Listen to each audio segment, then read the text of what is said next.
General session, select board meeting. Pledge allegiance to the flag of the United States of America and to the republic for which it stands, one nation, under God, indivisible, with liberty and justice for all. Thank you, everybody. Okay. First on the agenda, police.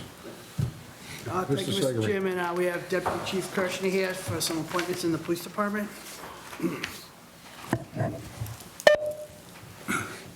Good evening, everyone. Good evening. Thanks for having me here tonight. I've met with Mr. Sagarino. We've been going over it for the past year. We were looking to hire some people to work traffic details with the busy season coming up.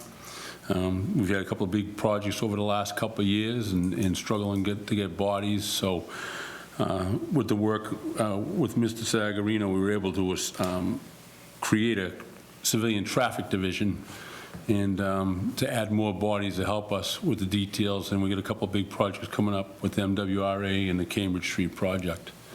So the first person that we were looking to appoint, and I'm requesting, is a gentleman by the name of Stephen Bova. Stephen's a retired Everett Sergeant.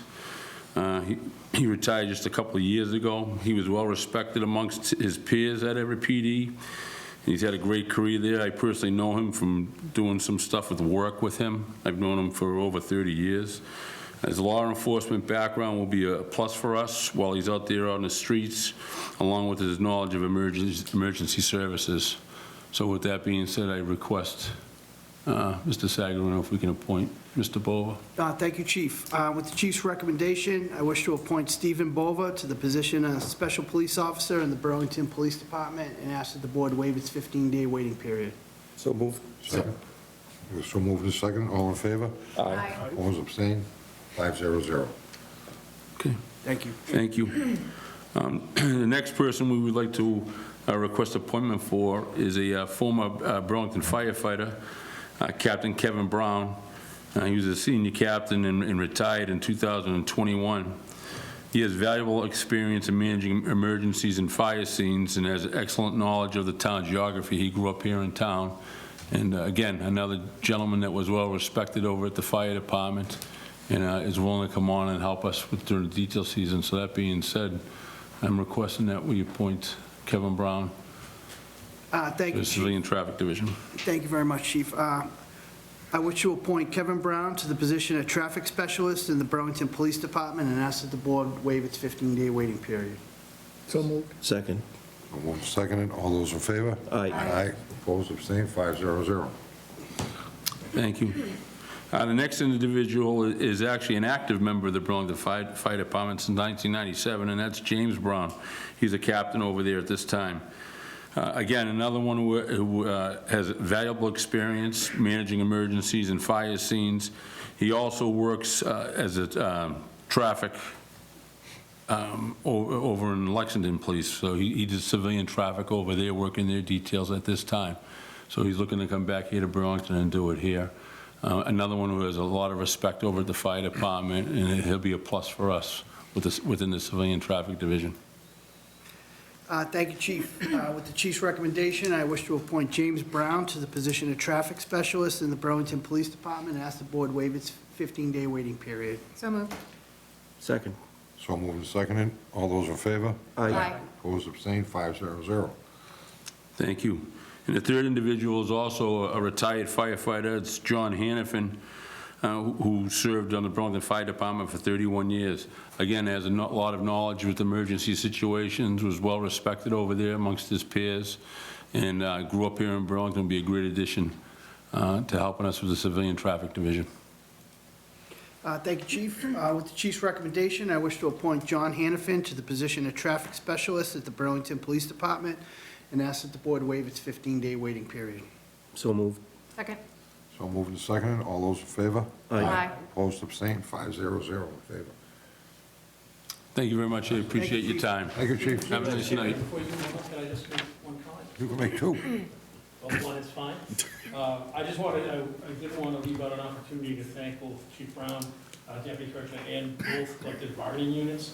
They identified a problem of not having enough bodies to cover traffic details, and it's a real safety issue, and they worked collaboratively to come up with a solution. So I just wanted to make sure I thanked them when we were in the public. Oh, fantastic. Thank you. Thank you, I appreciate that. Thank you. Thank you. Thanks. Have a nice night. Thanks, Chief. You too. We have another appointment, DPW. Say, who's, Thank you, Mr. Chairman. We have Brian White, Public Works Director, and Anthony DeSimone, Operations Manager here for an appointment in the Public Works Department. Thanks, Paul. Evening. Good evening. After conducting interviews for the Special Heavy Equipment Operator Labor position in our Highway Division, I'm pleased to recommend Chris Sharkey for this role. Mr. Sharkey currently holds a Class A license with a tanker endorsement, as well as a 2A hoisting license. He's actively working towards obtaining the remaining required licenses. His expertise as both a laborer and heavy equipment operator within Stoneham DPW, along with his strong recommendations from previous employers, reinforces his qualifications. His firefighting background with Watertown Fire Department further demonstrates his response skills during emergencies and callouts, as well as a dedication to public service. I believe Chris's background, skills, and knowledge will make him a valuable asset to our Highway Division, and I would like to recommend his start date contingent upon the completion of pre-employment requirements be set for February 25th. Thank you. Thank you, Mr. Chairman. And with Anthony's recommendation, I wish to appoint Chris Shockey to the position of Special Heavy Equipment Operator Laborer in the Highway Division of the Burlington Public Works Department, contingent on completion of pre-employment. I think he's good because he's starting tomorrow, All right, well, hopefully. so that's good. Contingent upon receiving all his pre-employment qualifications, and ask that the board waive its 15-day waiting period. So moved. Second. so moved and seconded. All those in favor? Aye. Opposed, abstained, 500. Congratulations, you got a new guy. Want to hear?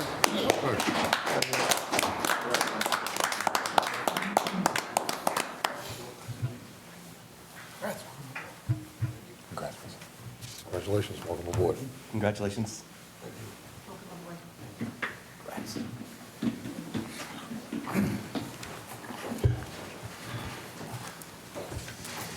Okay, moving along, 32, snow and ice. Brian? Hi. So quick recap, if anyone's forgot. This is basically a yearly event dating back to 2006. I think we've been here every year except for 2. And Mrs. Sagarino and Mr. Denizio can correct me where I butcher municipal finance laws, but my understanding is this is maybe the only account that can be deficit spent. So for a number of reasons, every year this number is kept at a flat funded, and as such, as material and labor gets more expensive every year, we're almost certain to be back asking for a budget increase at some point throughout the snow and ice season. So we are. Some of these numbers are a little out of date because when we were working on it, it was just after the most recent storms. So I believe the updated numbers were closer to about 600,000 spent, perhaps even 640 or so with the delivery of several more loads of salt. Hopefully that gives a quick summary, and happy to answer any questions. Okay, we'll start with Jim. Thank you, Mr. Chairman. No questions. This is an annual event. We always lowball, so to speak, the snow and ice deficit, ice account, because that's one of the few accounts that we can, increase the amount outside the budget, I guess you could say. No questions. Sarah? Thank you, Mr. Chair. Thanks, Brian, for coming in and talking about this. So, just so, it's a lot of numbers, and I get a little confused, but, so we're increasing it to 850, Correct, that is the request that we have. Every year we start with 350,000 in the budget, and this would be a requested increase of 500,000, which would leave us with approximately 200,000 left for remaining Yeah. snow and ice storms. And Okay, we're at about 600, you said? Yep. And is it safe to say in this time frame of, what are we now? March? February? End of Mid-February. February, March? That 200 is probably going to be easily spent, or? I hope so.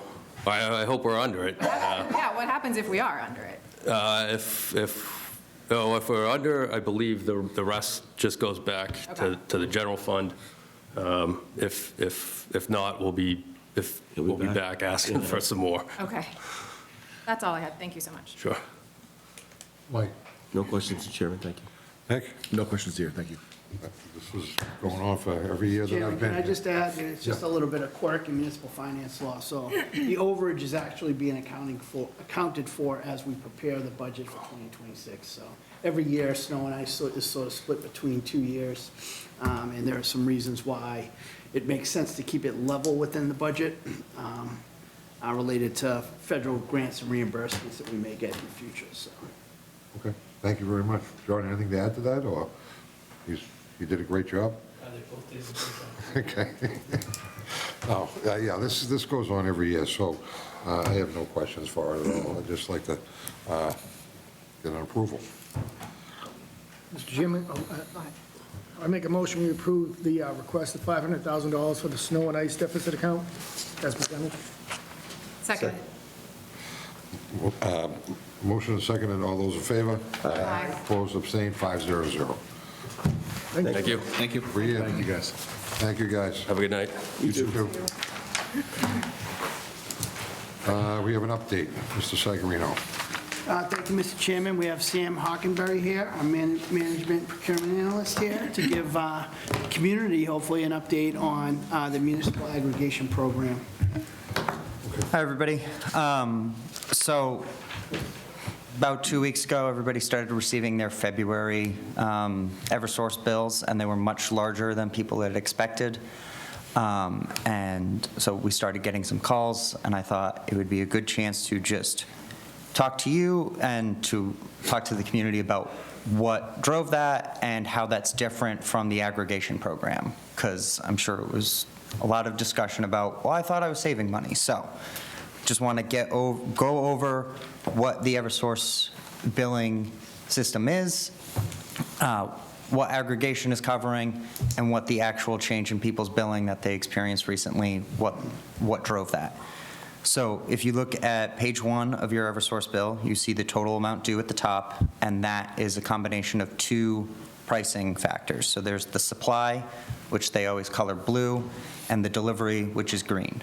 Supply is where the municipal aggregation program resides in, and that's the number that we're affecting there.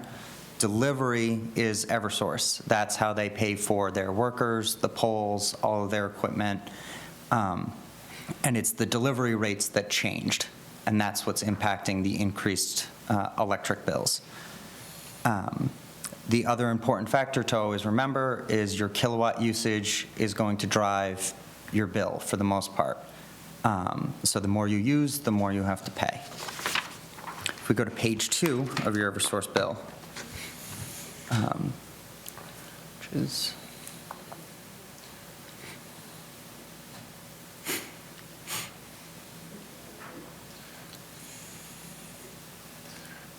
Throw another hamster on the wheel? anyway, I'll keep going and hopefully it catches up. On page 2 of your Eversource bill, there's a further breakdown of how all of those charges get added up together. The supplier, if you're in the town's aggregation program, should say Constellation New Energy dash Burling, and maybe it gets to ton, but you'll know. It's talking about Burlington, and it'll be the number of kilowatt hours that you used times, and there's a small typo here, 0.13229. That's the town's aggregation rate. If you're seeing a different number than that, it means you either have a third-party supplier and you're being charged at that contractual rate, or you're on Eversource's basic service. That's municipal aggregation. That's where that resides. The delivery rates, that's, again, Eversource. And that's where your solar credits go. That's your assistance program. All of those things are in the delivery rate program. So when we look at the next slide, lots of numbers, and I apologize for that. But the difference for municipal aggregation, again, is the gap between Eversource's basic supply and the Burlington supply rate. So from October through January, there was a difference of about 2 cents. That is, it's $6 for every, 1 cent is $6 for every 100 kilowatt hours, so it was like a $12 gap. So a substantial savings in comparison. Starting February 1st, so this would be March billing, Eversource's rate comes much closer to us, but is still technically higher, so kudos to us. But that rate would then change again in August. So the benefit of our program is that our rate is steady, theirs will change more frequently. If we think about potential energy tariffs from Canada, that could impact that August rate change because energy prices could be higher in the future. Ours is locked in through October of '26. Again, that's the aggregation program. The delivery, which is what was the difference between the bill you got in January and the bill you got in February, is where we see the change in the pricing from December to January on Eversource's delivery, regardless of whatever kind of home, whether you have electric heat or non-electric heat, because those are different rates. That went up almost 2 cents. So that's where your the increase in your fees were. So to just sort of simplify it a little bit, the next page, if you only used 100 kilowatt hours, right, you paid $13.22 for Burlington supply. It would have been $15.77 on Eversource supply. But instead of paying $27, you were paying $29, the difference between December and January. And so that's what was driving the change. So just to wrap up so that you can move on with your meeting, comparing your total bill month to month is tricky because you've got to make sure that you're comparing how much energy you're using. Pricing changes at weird times. The delivery changes on January 1st. Supplies normally change February and August. There's a lot of moving parts to it. So you're always better off trying to compare on the yearly January to January last year because your behavior is probably more consistent. But again, the town supply program saves money relative to what it would be without the program, but it does not guarantee savings relative to any other billing period you're imagining you were paying for energy. And our program will be consistent for the next couple of years, so there is some reliable stability on the supply side of your bill. And as far as any future updates go, we will be getting our first quarterly report at the end of March, at the beginning of April, and that will tell us how much energy we're using, who is in the program, how much they're using, and then we can start putting out like a savings number.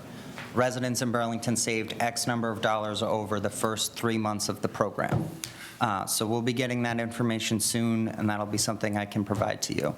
But I just wanted to talk briefly about why everybody's energy bills were higher this month, so that hopefully you'll have information if people are asking you. Obviously, call Town Hall. It'll get forwarded to me, and I'm happy to talk to anybody about their energy bill. Fantastic. Comments, Nick? Thank you, Mr. Chairman. Sam, first off, thank you. I mean, I know that we thank you a lot, but this is not an easy topic. You've wrapped both arms around it to make it yours, and you are helping not just us, but residents understand, right, the intricacies of what winds up being a very annoying bill. You know, we have to keep our lights on. Everyone understands that. But to your point, right? They break it down into 2 columns. Where are my actual savings? How do I understand what all these line items are? Why am I paying for this? It's all point something, something of a something, right? I don't want to do math. I just want to have my lights turn on, right? So I appreciate you kind of boiling it down for everyone and saying there are savings here. It's just hard to see it in the bill because the bill is a pain, right? I think the program is still functioning from what I can tell, right? And I'll be very interested to see our Q1 readouts, at the end of next month, to see what that savings number actually is.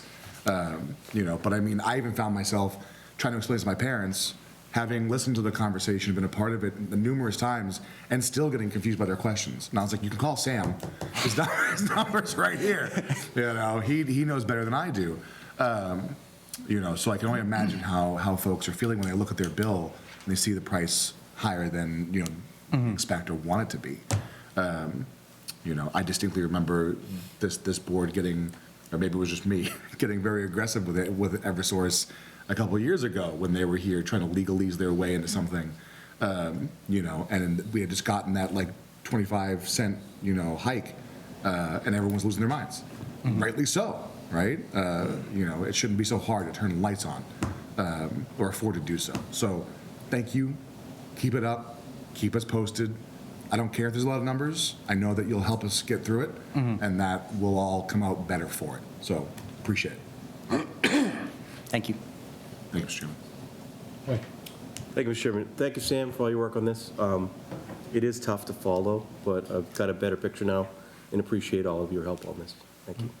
Sure.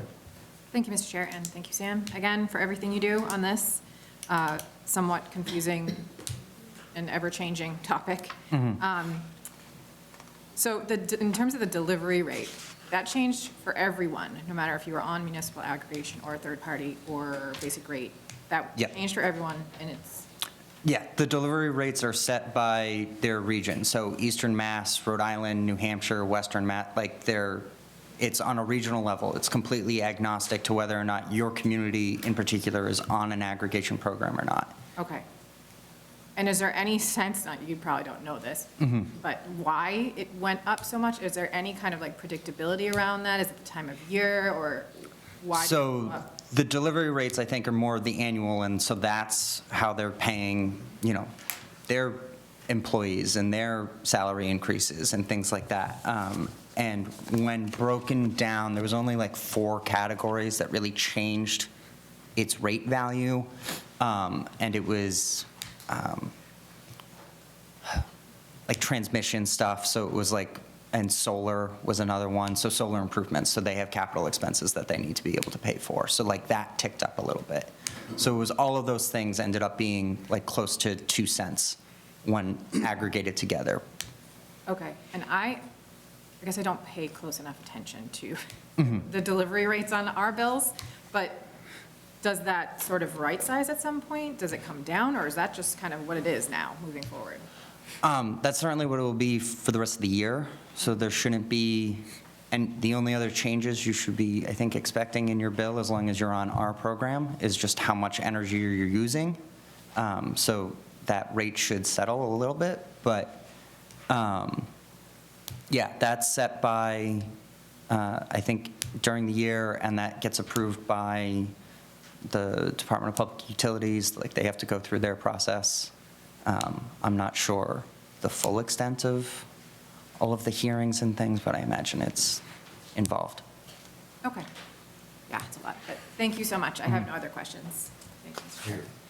Chair. Thank you, Mr. Chairman. Sam, thank you for this, because it does break it out. It makes it a lot easier to understand.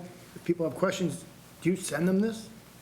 Yeah, I'll post these slides to our aggregation webpage under the administration's website. I think it's a good idea. And again, it's not just Burlington, it's not just Eversource. If you follow the news, it's seasonal, you see the natural gas is making headlines, and a lot of people are complaining about different types of energy. So thank you for doing this, and thank you for saving money for the residents of Burlington. That's it. They said it all. That's why I sit here. They do all the work, and I just say thank you so much. All right. It was great. Thank you. Was that quick enough, Paul? Thank you, Sam. Thanks, Thanks, Sam. Sam. Thank you. 34, approval scholarship committee. Who's here for that? Right here. Okay.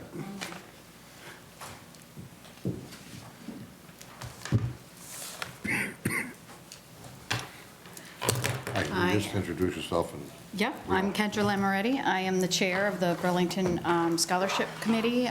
We came about a month ago to present a new procedure, just to make sure, not that there was any, overall concern, but just wanting to make sure that it was equitable to everybody access-wise, and that there was no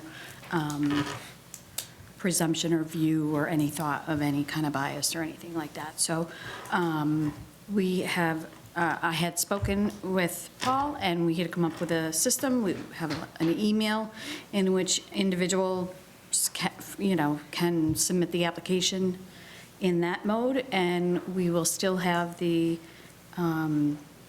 Burlington High School Guidance Counseling Department do the blindness, meaning they will accept all the applications, assign them a number, and then blank out the names, and then give those to us. So that procedure will stay the same. It's just we want to make it more easily and accessible in this day and age for people to not have to be subject to a building's hours of service. Okay.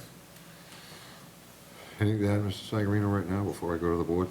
I have nothing further to add at this moment, Mr. Chairman. All right, we'll start with Mike.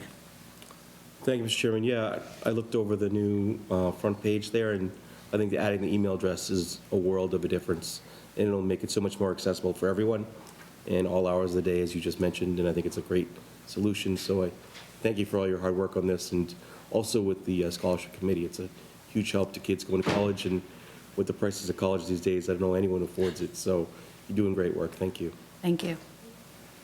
Jim? Thank you, Mr. Chairman. No questions. I think it's laid out just nicely. Do you plan to offer it in additional languages? Because I know we're speaking, the residents speak a variety of languages, and I only see 4 alternative languages here. The information that's on there about the languages is like predisposed language that we have adopted from the counseling department, to be honest with you. I don't even know how to translate it into some of those languages, so that's a very good question. I would definitely need to take that back and maybe do some research to see, is that something that the board would find useful? I mean, it's a great question. I would just suggest reach out to someone at the high school, see what additional languages are being spoken, because we might be missing a crucial language that I think that's a great idea. is applicable to a certain percentage of the student population. Yeah, one of the things that we are working on doing is on a yearly basis, reaching out to the school to figure out what are all the different schools that we're aware of that residents go to, and kind of focusing on those, so that could definitely be accomplished as well. All right, I'm all set, Mr. Chairman. Thank you. Thank you. Nick? Thank you, Mr. Chairman. I'd even go a step further and say, I mean, we have the translation service. If we can pick the top number of languages and just have this whole form translated and available to folks on however they're going to use for it, right? Just have it available in those languages they can download and start with. Are you asking me? I'm sorry. No, I'm saying that we could consider it. I mean, if it's a one-to-one and they're making the submission, it's really just for them to, maybe I'm going one step too far. I don't know. It was just a thought. Yeah, we could certainly work with Kendra and the committee to see how we may approach this and come back to the board with what we came up with as well in the future. Yeah, I'm just saying from an access standpoint, if we can, make it one step easier for the applicant. Absolutely. Then I think that would be great. Yeah. But I think this looks great overall. Wonderful. Yeah. Well, we'll put that on our list of next things to work on for sure. Sarah? Thank you, Mr. Chair. Thank you for coming in. I've really enjoyed learning about this program and what all you guys are doing to make this more accessible, outside of just our high school. I did have a question. Is the email going to be the scholarships@burlington.org? Is that where applications are going to be sent, or are we still waiting on what that email address will be? No, I believe I put it right on the top, is they have created a special email that's going to come in through the town. Have it in it, though. Oh, because I gave you the copy before I updated it. My apologies, and I don't have the Post-it note, but we have updated it. Lynn provided me with a special email address. Okay. So that red part there, Yep. we have put the email address here for the town. We're going to have a particular system in which when they receive them, they're going to make sure that those get over to the Burlington Counseling Department, and they will be the ones that will blind number them. And then we'll have someone from our committee go and pick those up after the deadline. That was going to be my question, because, you know, it's going to the general scholarships at burlington.org, and I don't know who's checking that, but. Basically, anyone on my committee Right, so- should be checking that, but we didn't want to have it that way because, again, then it wouldn't be blind, so. Right, okay. We needed to have a separate kind of email that's going to have somebody else's eyes on that. Perfect, okay. So the scholarships at burlington.org is sort of a general for questions and things like that? Not for the applications themselves? That's right. Okay. And then my other question was on the third mode of submission. It was just a little unclear to me, by one of 3 Town of Burlington drop boxes located at 29 Center Street. Where are those?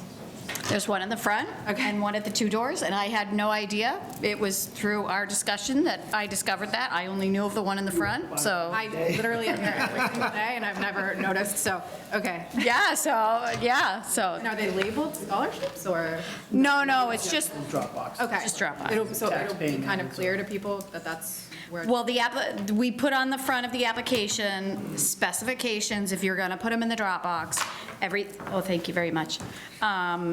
Everything should be in one envelope, and in bold letters, we put on there, we want the outside of the envelope to say, "Attention, Town of Burlington Scholarship Committee," so that there is no question about what does this pertain to, so that whoever's checking the mail, various slots, they'll be able to identify that and give it to the appropriate party. Okay, and who does check that? Various. Town clerk, or? Generally, or sometimes the tax office, but they get checked every day, so. Interesting, okay, learned something about my own office.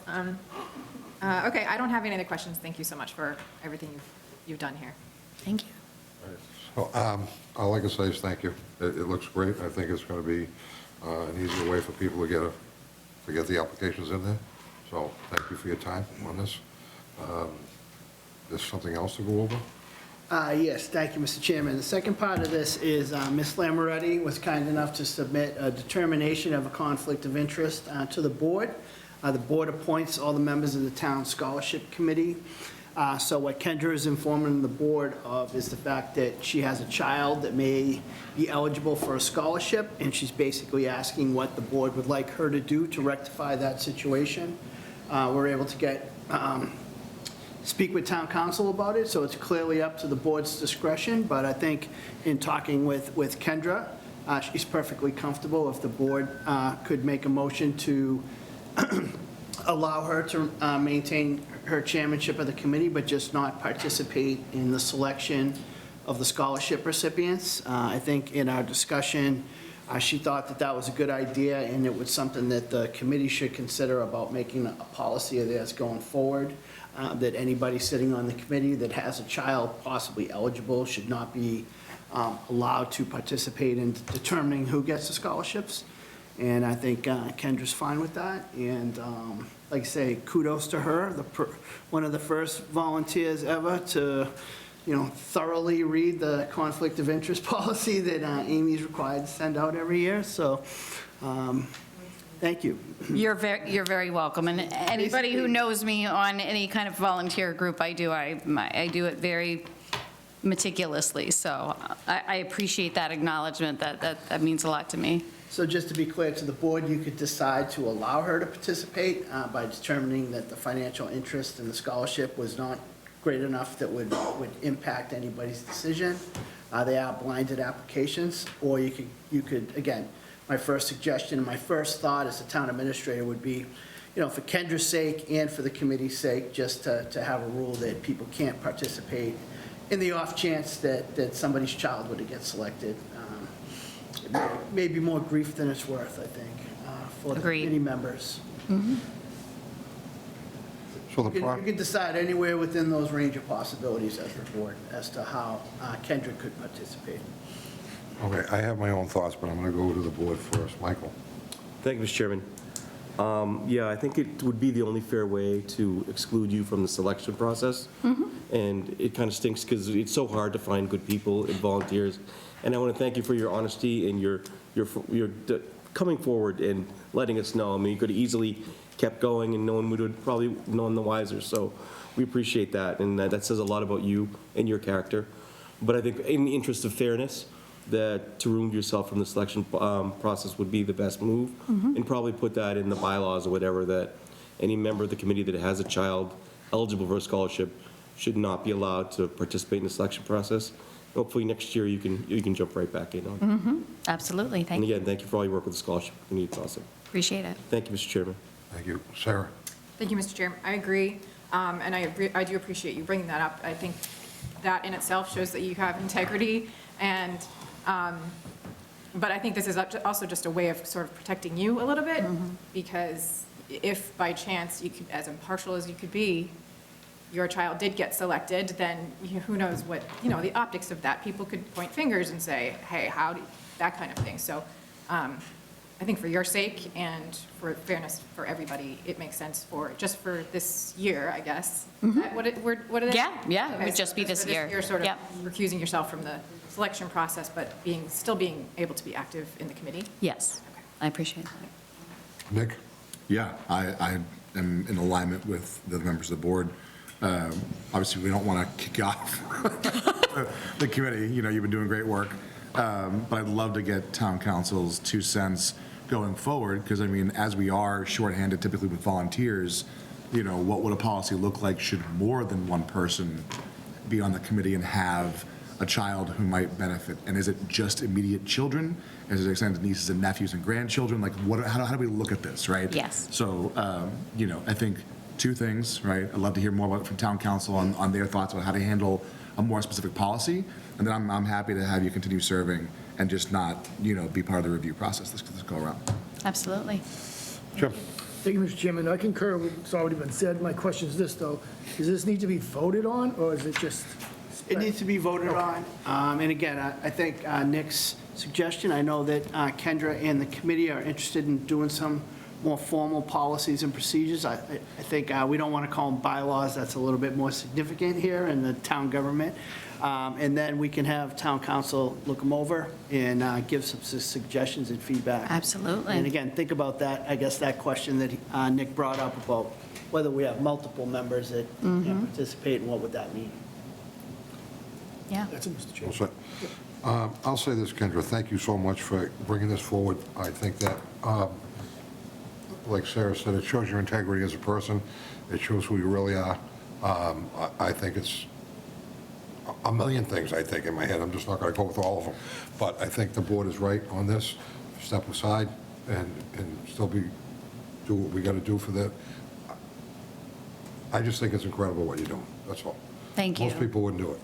Most people would just hopefully slid right through the cracks and go forward. So on that note, I will take a motion from the board on what they would like to do. I'll take a stab at it. Mr. Chairman, I make a motion, we, You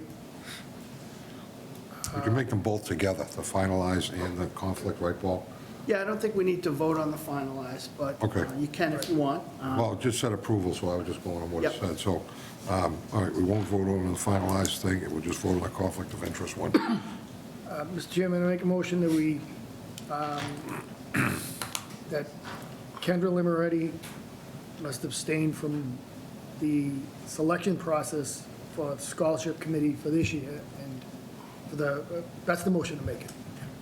Second. Does anybody want to put in there that they need to come up with a criteria for Well, that? I was going to say that, but I didn't know if that was part of the same motion. I think it's probably separate Yeah. from this individual request to make a determination. Okay, so the motion's been made and seconded. All in favor? Aye. Opposed, abstained, 500. Thank you so much.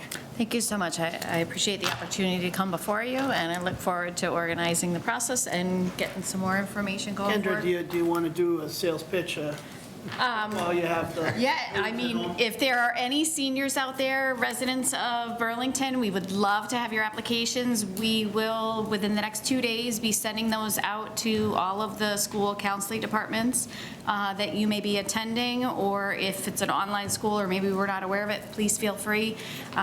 We will also be reaching out to other publications in Burlington to make sure that it is in a press release as well, so there'll be numerous ways for you to access that application. And again, as we've just talked about tonight, you'll have an easy way to go ahead and submit that application online, so please make sure you review the instructions. Everything is as clearly laid out as we possibly could. Always open to suggestions. So please submit those applications. We're definitely hoping for some more people. We want to make sure that we're really getting as many residents in Burlington as we can. So we look forward to that. Excuse me, deadline's April 1st. So please make sure that you do that. And right, maybe about $2,000 is what we're giving as a one-time payment. So it's been very, very good substantial amount we've been able to give out. So thank you very much. And Kendra, this includes the kids that are going to Shawshene Tech too, right? Yes, it does. Okay. Yes, so as long as they're a resident. Any student, any child from Burlington that's going to a different school, whether it's Shawshene Tech or someplace else. That's different, right? yeah, that's looking for like a secondary education beyond high school. So it could be a college or it could be some other kind of technical school beyond that, but yes. Fantastic. Thank you very much. Thank you. Thank you. Have a great night. Thank you. You too. Okay, 35, approve St. Mark's Church. Sorry, yeah.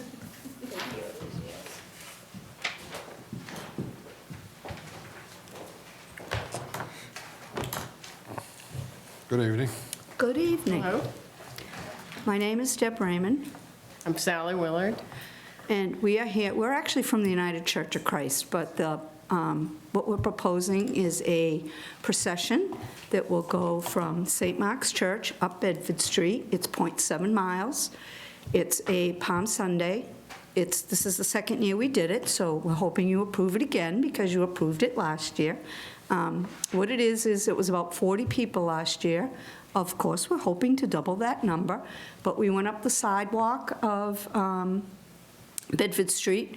We've spoken to St. Mark's, and they're good with us parking there. The UCC at the top of the hill is good. What was provided last year was a bicycle police and two bicycle police. It was two bicycle police. Okay. That's about it. All right.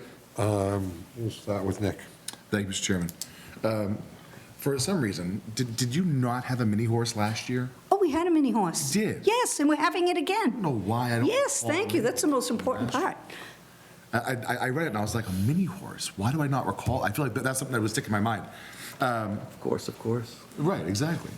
I'm fine with it. I'm glad that we'll have a couple officers on duty, ensuring safety. I guess my only question is around horse excrement and who's going to deal with that should the horse vacate.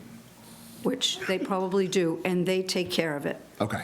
Yeah. Excellent. It's a woman who is with Help. Oh, she's out of Chippen Farm. She is the most lovely woman you'd ever want to meet. She said last year the horse would be a little itsy around the kids. It wasn't at all. At the end, we had cookies and soda, and she let everybody touch the horse, and it was fabulous. So it was a celebration in all ways. And we had 5 churches represented, I believe. Yeah. Yeah, That's great. yeah. Awesome. No other questions. Thank you, Mr. Chairman. Thank you. Jim? Thank you, Mr. Chairman. One quick question. Rain or shine? Yes. Okay. That's all. Sarah? Thank you, Mr. We're Chair. hoping no snow. So just, I wasn't here for last year's event, but just so I'm clear, it's on the sidewalk. Yes. You're just, the police are there just for safety purposes because it is a busy Yes. road? Yep. Okay, and there was no issues last year? No issues at all. Okay. Except for fun. And I'm familiar with that horse. My daughter goes to farm camp at Chippen. Oh, then you know. Oh, my Was it Farmer goodness. Sandy that that had her? No, it was, There's different farmers there, but. yes. I know it that was horse. a woman, I can't remember her name, but yes. Isn't he awesome? Lovely, yeah. That's such a cool idea. But other than that, no other questions. Thanks. Sir? Thank you, Mr. Chairman. No issues with this. I think it's a great event. I saw the piece that BCAT did on it last year. It looked like fun. Looked like everyone had a good time. So I wish you success with the event and greater participation this year, and not too much vacating of the horse. Good luck, thanks. Thank you. All righty. No, it was last year, it was great. We approved it last year. I see no reason not to approve it again. So at that point, I'll take a motion from somebody. I'll make I'll make a motion to approve the procession parade request for April 13th, 2025, from St. Mark's to the UCC. Second. Motion made and seconded. All in favor? Aye. Opposed, abstained, 500. Thank you very much. We appreciate it. Have a great time. Thanks. I wish they were all that easy. All right, 36, discussion, zoning bylaw. I believe that's Sherry. Good evening. Good evening. Thank you. Sherry Ellis, Chair of the Zoning Bylaw Review Committee, and Sally just stayed up here. She's a member of the Zoning Bylaw Review Committee, so she can chime in if need be. I have an ask for you tonight, but I just wanted to give a little update and kind of introductory for the members who maybe weren't here when ZBRC was formed. When the committee was formed, we wanted to include as many different representations of different boards and committees and members who are affected and have interest in the zoning bylaws. And the select board at that time expressed interest in having some representation, but as select board members, maybe not directly. And so it was formed that the select board would be in charge of the business representative and appoint that business representative directly. Also, you're in charge in some way of the building inspector, who works underneath the select board in that sense, in the administration, and also the zoning board of appeals representative. So in various ways, you have input into the zoning bylaw review committee. So that's kind of my real quick summary. When we started this committee, I think it's about 8 years ago, we reached out to the business community, and that's really why I'm here tonight, and the ask is tonight of a business representative. Commercially, they're affected by the zoning bylaws and should have input. We determined that that member, in order for them to really feel as part of the group, would be a voting member, so they would have voting privileges. And all of the members, with the exception of the building inspector and the planning board representative, are voting members. And so we set out to find a business representative. Initially, it wasn't that easy. It still isn't that easy. Sally Willard stepped up. She has a business, and she's a Burlington resident, so she stepped up and filled in that role and was there for, I don't know how many years as far as that goes. 4, was it? Okay. And at that point in time, I believe a precinct representative from Precinct 4 had stepped away, and so Sally wanted to change over to that. So we would find a true business representative. Sally is a true business representative, but we were looking for a brick and mortar, someone who owns a store that's affected by zoning. And so that was our true goal in all of this. And we have yet to really have that on the committee. And at our last meeting, the members, feel that that's still an important goal to have. It's been a challenge. I've been to the Chamber of Commerce a couple of times to try and find someone. We've set out an advertisement, and I've sent it out through Melissa in the Economic Development Office, and it's a challenge. I have had one person apply, if that's the right word, who's a Burlington resident, but is a realtor in another town.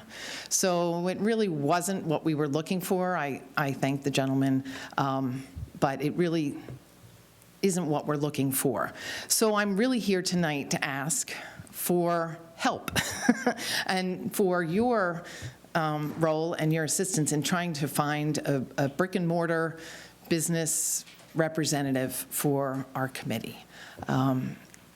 Without that member on our committee, we're missing one important vote. So that's kind of my sales pitch, and for your vast audience, that, anybody out there who is the resident in town, an owner in town who, wants to have some input into,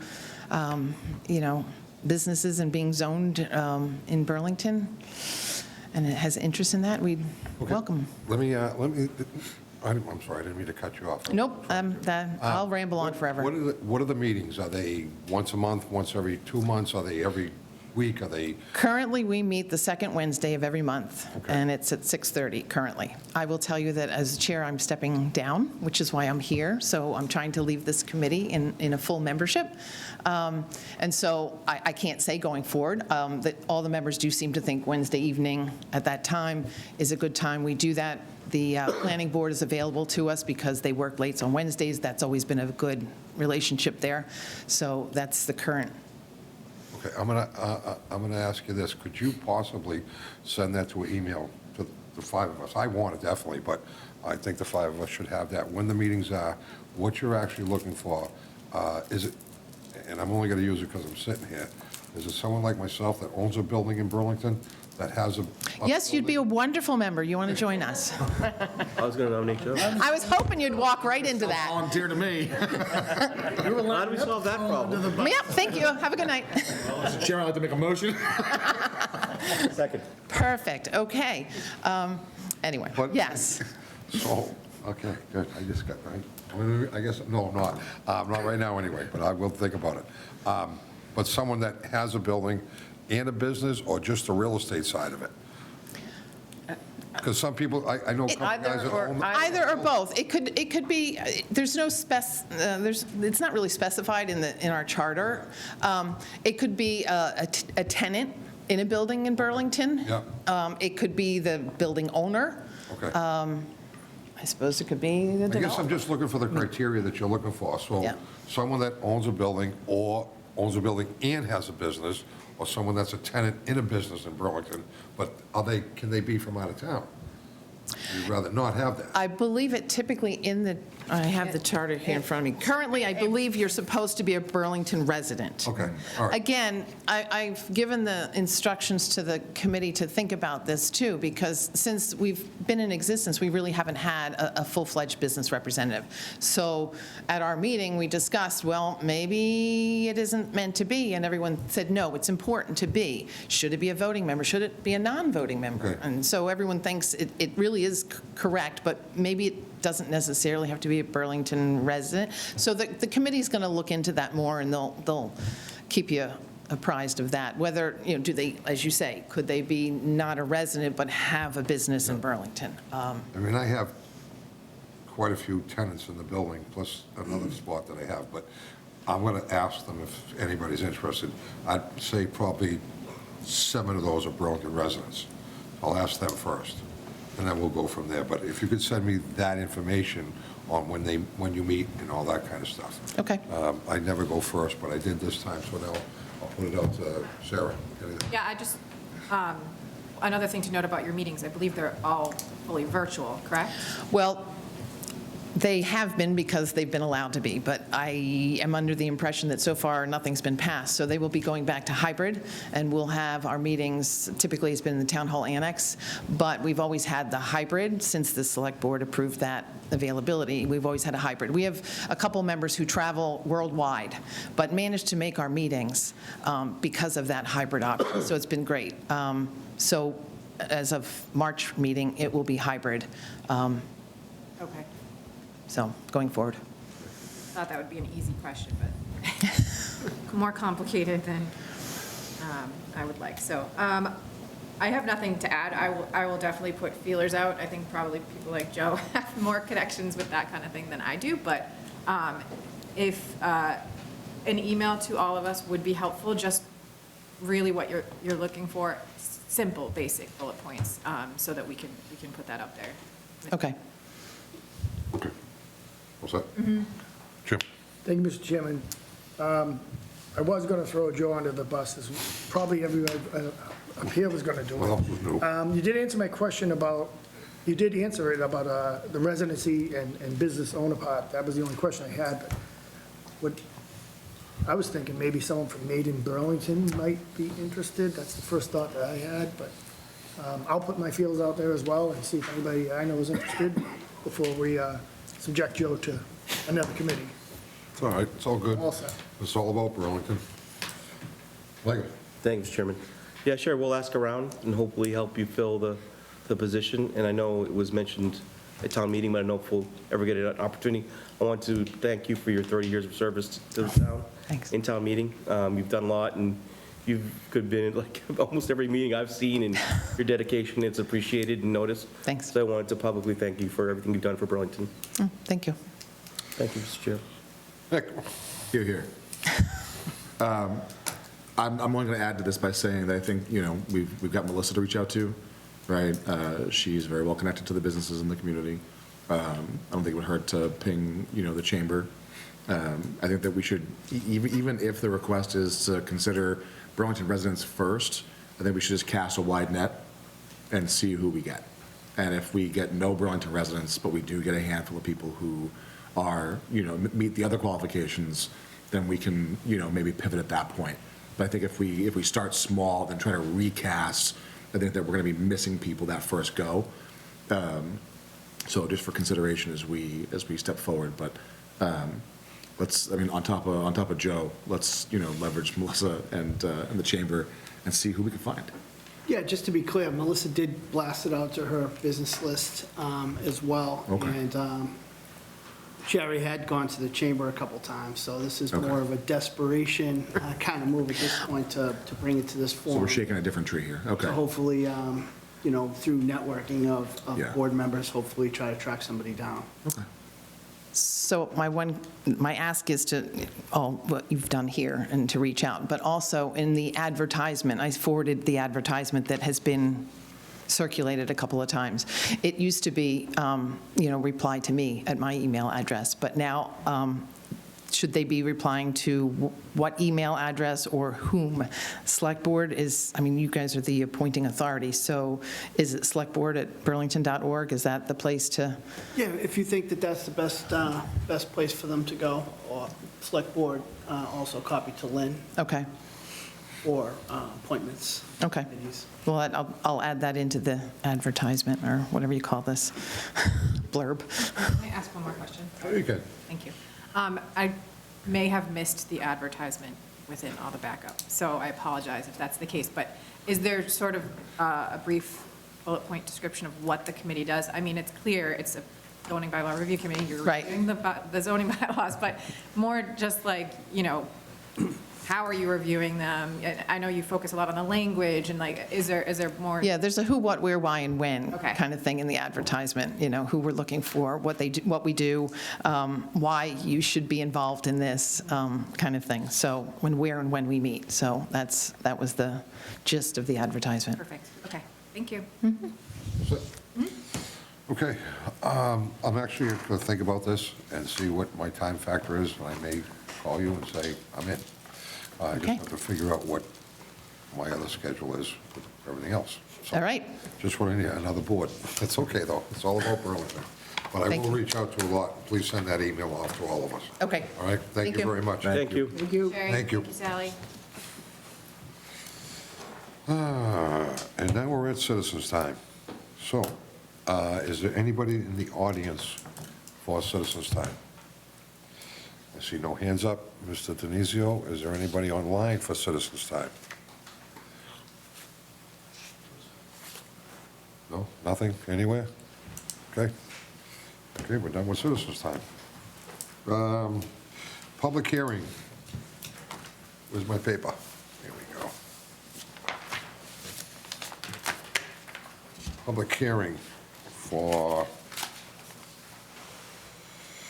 new alcohol license, 4-way side road.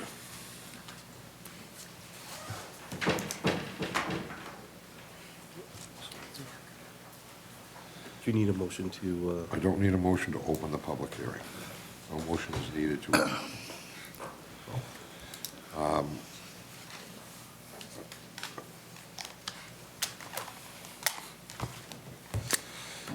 Go ahead. Mr. Chairman, can we just add Yeah. the advertisement? That's- Oh, that's what I need to do, yeah. Okay. want it, either approval or written notice. Do you want to just go with the written notice that was in there? Is that all right? Anybody want to approve that? Make a motion to approve the written notice for the public hearing. Okay, Second. second. All those in favor? Aye. Aye. Abstain. 500. Okay. Okay, now we can discuss the topic. Go ahead. Good evening, everyone. My name is Attorney Chris Coleman. I'm here on behalf of the applicant. I have with me Jing Chen. She is the proposed manager there. The place we're talking about is at 4C Wayside Road. It's got approximately, I'll just give you a breakdown of the hits here. About 5,000 square feet of space. It's actually 5,078 square feet. 188 seats are proposed. 148 are inside, 40 is outside. That is the same number of seats that was permitted for Not Your Average Joe's, which was the previous tenant there and occupier of that space. The cuisine's going to be Asian. It's offering sushi, vegetable dishes, chicken, steak, seafood dishes, and dim sum. The menu as well as the floor plan were provided with the application. The proposed hours are Sunday through Thursday, 11 a.m. to 10 p.m., and Friday and Saturday, 11 a.m. to 11 p.m. Ms. Cheng, as I mentioned, is going to be the proposed manager. She's got excellent alcohol and restaurant experience. For the last 8 years, she's been the assistant manager at Con Asian Bistro in East Greenwich, Rhode Island. She is a U.S. citizen. She is tips trained, and she's going to be working more than 40 hours a week at the restaurant. We're also arranging for training to be done for all the servers at the property. We'll probably have a trainer come in, just take care of everybody while we're there. We're also asking for an entertainment license that consists of nothing more than a couple of TVs and some background music, no live music, nothing like that. They're hoping to open, if they can get their workmen in line the end of the year, is when they're trying to open. Be happy to answer any questions that you might have. Okay. We'll start with Jim. Thank you, Mr. Chairman. No issues with the alcohol license, but you just mentioned you're going to apply for an entertainment license. Are you asking for one I think, now? yeah, I think that's with the package. This- Then we'll be applying for one. All right, so we're not talking about the entertainment tonight, just strictly alcohol. All right. No issues with it at all. I'm glad we were able to actually find someone that quickly, and that place didn't stay vacant. So, no issues, and I wish you best of luck. Okay. Sarah? No real issues. The application looks great. Is this, just a question, just out of curiosity, is this the first restaurant of this name, or is there another one somewhere? No, there's another one in Greenwich, Connecticut, actually. Okay, There's a Hinoki there, same owner. okay. That was my only question, just out of curiosity, but everything looks okay. Thank you. Nick? Thank you, Mr. Chairman. No, I have no questions. I think it looks great. Like my fellow board member said, I'm glad that we get to backfill that space relatively quickly. Looking forward to the opening, so. Yeah. Mike? No questions, Mr. Chairman. Wish you the best of luck. Thank you. Okay, I have no questions. I think it's going to be great, but I am going to ask if there's any public comment. Anybody in the public would like to speak on this, because it is a public meeting? Public hearing, excuse me. Nobody? There's nobody online, Mr. Okay. Chairman. Make a motion to close the public hearing. Second. Motion made and seconded to close the public hearing. All those in favor? Aye. Aye. 500 to close the public hearing. I will say this, because we can talk about it a little bit more. I think advertisement's going to be huge for you. So you have the floor right now. As people watching this, would you like to say anything? When you roughly, you said the end of the year for an opening. Are you going to do an opening and do a grand opening? Are you going to just open the doors and hopefully everybody comes? So this is a stage for you to speak about your restaurant that's coming to Burlington, and we're happy to have you. What makes it unique? I'm going to leave that to Jing for the most part. The marketing, it's not my my angle, but it's going to be hard to miss. There's a lot of the activity over there. People are going to see it because they go in there, so they're going to wonder what's out there. Advertisement will probably do it in the paper. Would you like to, any comments? And you're going to be the manager. Tell them why the restaurant's going to be great. What's going to be good there? Anything special we should look forward to? Talk about the menu. Everything. Menu? So actually, we are doing like the Asian fusion. So we are not really doing like a really original Asian cuisine here, because it's gonna combine the like American culture here, especially based on the East Coast here. So we will definitely doing some like different like creative on those dishes. So it will based on the original ingredient we have right now, but also we will add on some like a trendy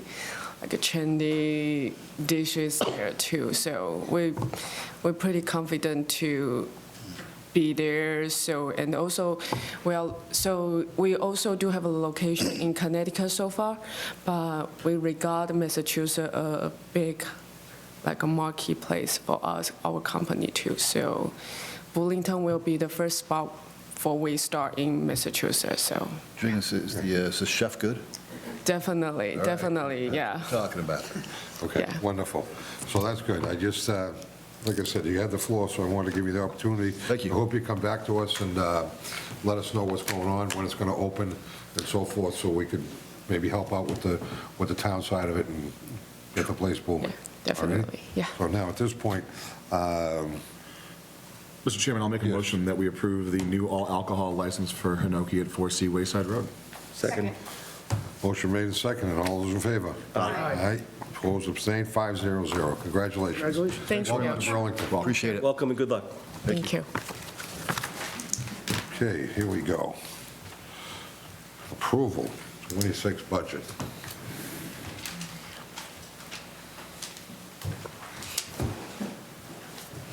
Who gets that one?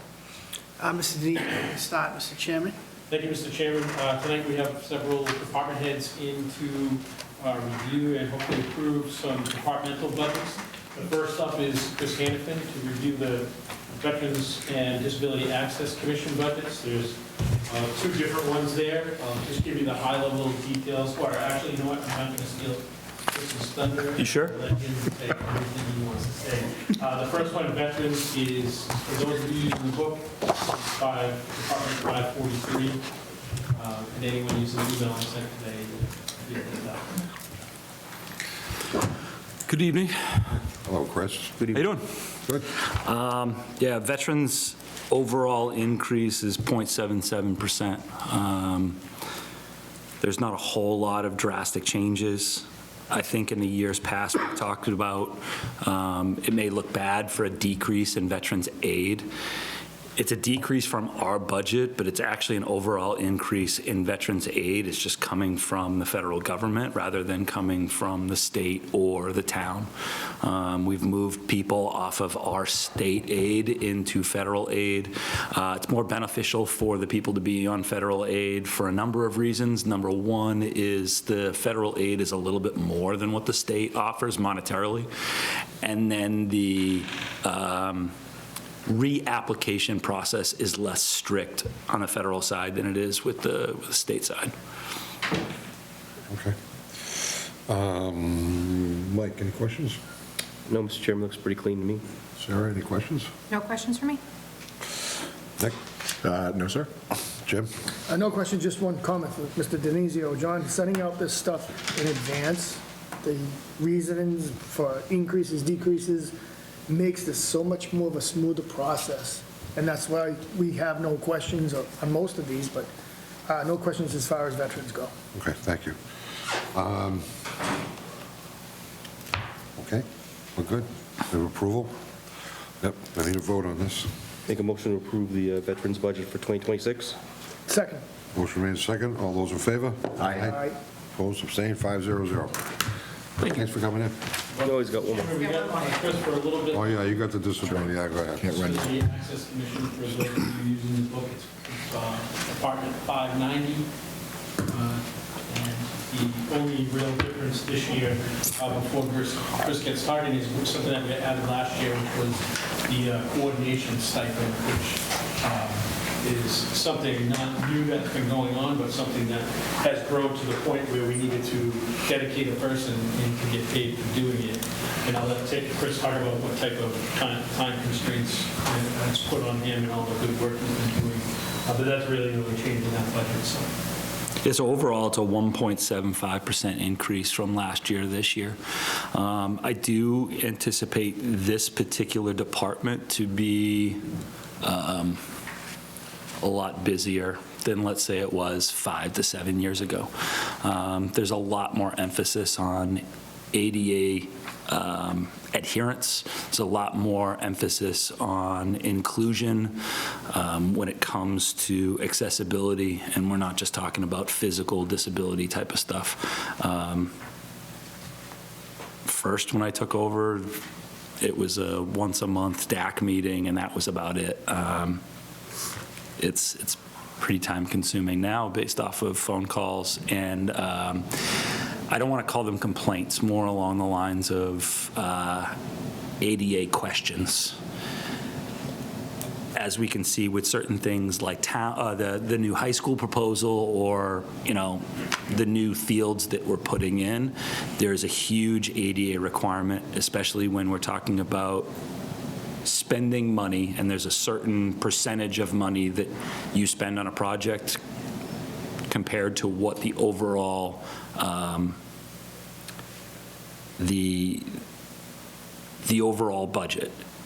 If we spend more than 25% of what a property's worth, then we need to bring things up to current code. So I'm spending a lot more time with the Massachusetts Architectural Access Board to get either variance or get approvals for new projects. I sit on a lot of these building commissions now because of the ADA coordination. So that's just an update there. Okay. Any questions on this? I'll just put it out there generally. I will be abstaining from this. My brother's a member of the DAC. Okay. Any questions on it? I had just one question. Okay. So I know, like, Overlook Park, the work they're doing there has a big ADA component. Are you involved in that as well? I'm not on that commission, but anything that does come to the town requires the ADA coordinator's signature for any type of variance. I will tell you that I'm not an engineer, so I wouldn't be able to get, most of the time when that stuff comes to me, I'm going directly to the Mass Office on Disabilities and sending that stuff for their approval. So it's more of just a coordinating piece rather than me being an approving body. Okay. That was my only question. Okay. Thank you. Need a motion? Oh, I'm sorry, I didn't ask you any questions. No, I'm good, thank you. Okay. Motion? Yeah, I'll make a motion that we approve the Disability Access Commission as presented. Second. Motion made second. All in favor? Aye. Abstained, opposed, 4. He was abstained, but he's out, so I mean, He's not here, so he can't 4-0. vote, right? So 4-0-0. Okay. Thank you. Thanks, Chris. All right. Thank you very much. Have a good evening. you too, Chris, thank you. Chris, Mr. Chairman, the next up is going to be the Youth and Family Services, Department 549, and we have the Director, Christine Sherman, here. Just want to give some high level, just point out one thing, that in your budget docs, when you're looking at the staffing salary piece, you'll see that there is a red line of a savings a projected savings that we're anticipating. That's to take care of some staff changes that will be happening in that department with retirement or potentially someone leaving for a bit. So just wanted to point that out so it's not confusing to anybody, and I'll let Christine talk about everything else. Sure. So as you can see, overall, there's a 0.87% increase overall in the budget. I'm going to be retiring in May, so before the end of this actual fiscal year. David Langford, who's the person that I have been sort of mentoring to move into this position, fortunately couldn't be here today. He's got a family member that's ill, so he had to go home to Georgia for a bit. So, yeah.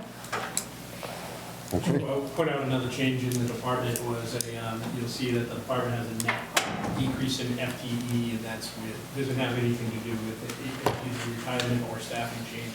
It's with a position that was being paid for a federal grant for a Spanish-speaking social worker that was full-time while the grant was around. We were able to keep part-time in the budget for now and see how we do with that. So there's a net decrease in FTE, but it doesn't have any, it's not two positions I mentioned earlier. Okay. I'll put it out there generally. Any questions from anybody? Anybody have any questions? I just had a general question. I feel like you all just answered it, but the percent increase overall is 0.87. Last year it was 3.29, so the reason for that, not decrease, but decrease in the increase, is staffing changes? Exactly, yes, yeah. What we refer to as turnover savings. So when there's some turnover in positions, specifically union positions, they only hired at a certain level. So when someone that leaves is at the highest level, and someone that's hired is maxed at a certain level they can start at, there's some savings. Got it, okay, that's all. Okay. Mr. Chairman, if I may.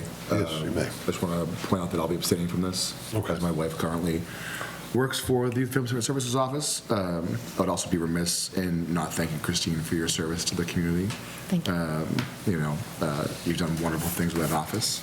Thanks. And we've been very lucky to have you in that role. I know that when the time comes, should David be selected, he's been, a fantastic individual as well. And a joy to get to know. So that office is just doing great things. I know I'm biased, but so be it. So still abstaining. Thank you, Mr. Chairman. Okay. She's really not retiring. We're not going to let her. That's all there is to that. Yeah, chair to the desk. She says, I'm retiring. No, you're not. End of story. Anyway, I need a motion on this, please. Mr. Chairman, I'll make a motion to approve the Youth and Family Services budget for fiscal 2026. Second. Motion made second. All those in favor? Aye. Abstain? Aye. Opposed? 4-1-0. Well, 4-0. 401. Sorry, I got it backwards. Okay. Thank you so much, appreciate it. Thank you, Christine. Thanks, Christine.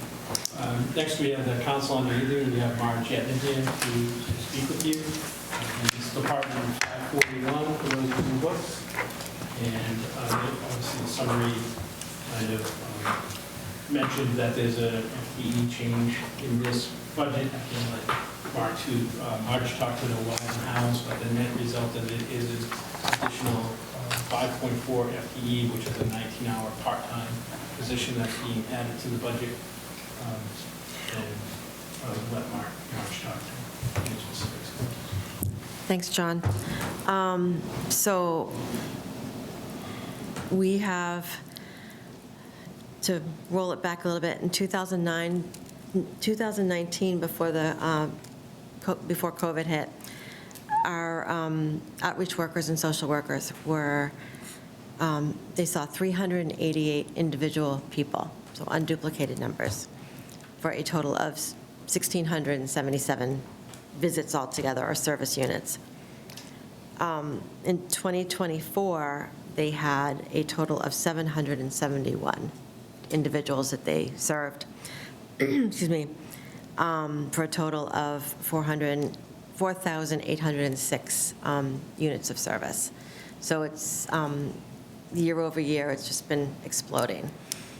And the amount of time that they spend on each client is also exploding. As things have gotten more complicated, mental health has gotten more and more difficult to work with. And it's all gotten more complicated. So last year, or actually for this fiscal year 2025,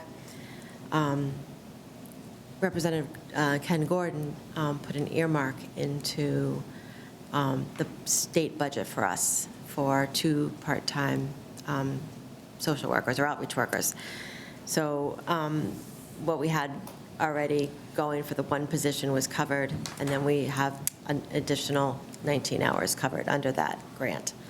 So thank you to Representative Gordon for that one. So we are looking to continue that position going forward. I don't know, I'd love to say that this is only temporary, but the population, the demographic is growing and growing and growing. I think I've said it before, the state tells us that we're looking at 20-plus years of growth for this population before we even start to level off. Wow. So there you have it. So I'm requesting that, the additional 19 hours. Thank you, March. Anyone have any questions? Just a comment, even though it's percentage-wise a little bit of a hike, in my opinion, it's reasonable because the caseload's increasing. The baby boomers are getting into that age now, the 60-plus group, age group. Since 2019, it looks like you've more than doubled the amount of unduplicated cases. So to me, that's completely reasonable, and I don't know how you went under last year, but 11.14%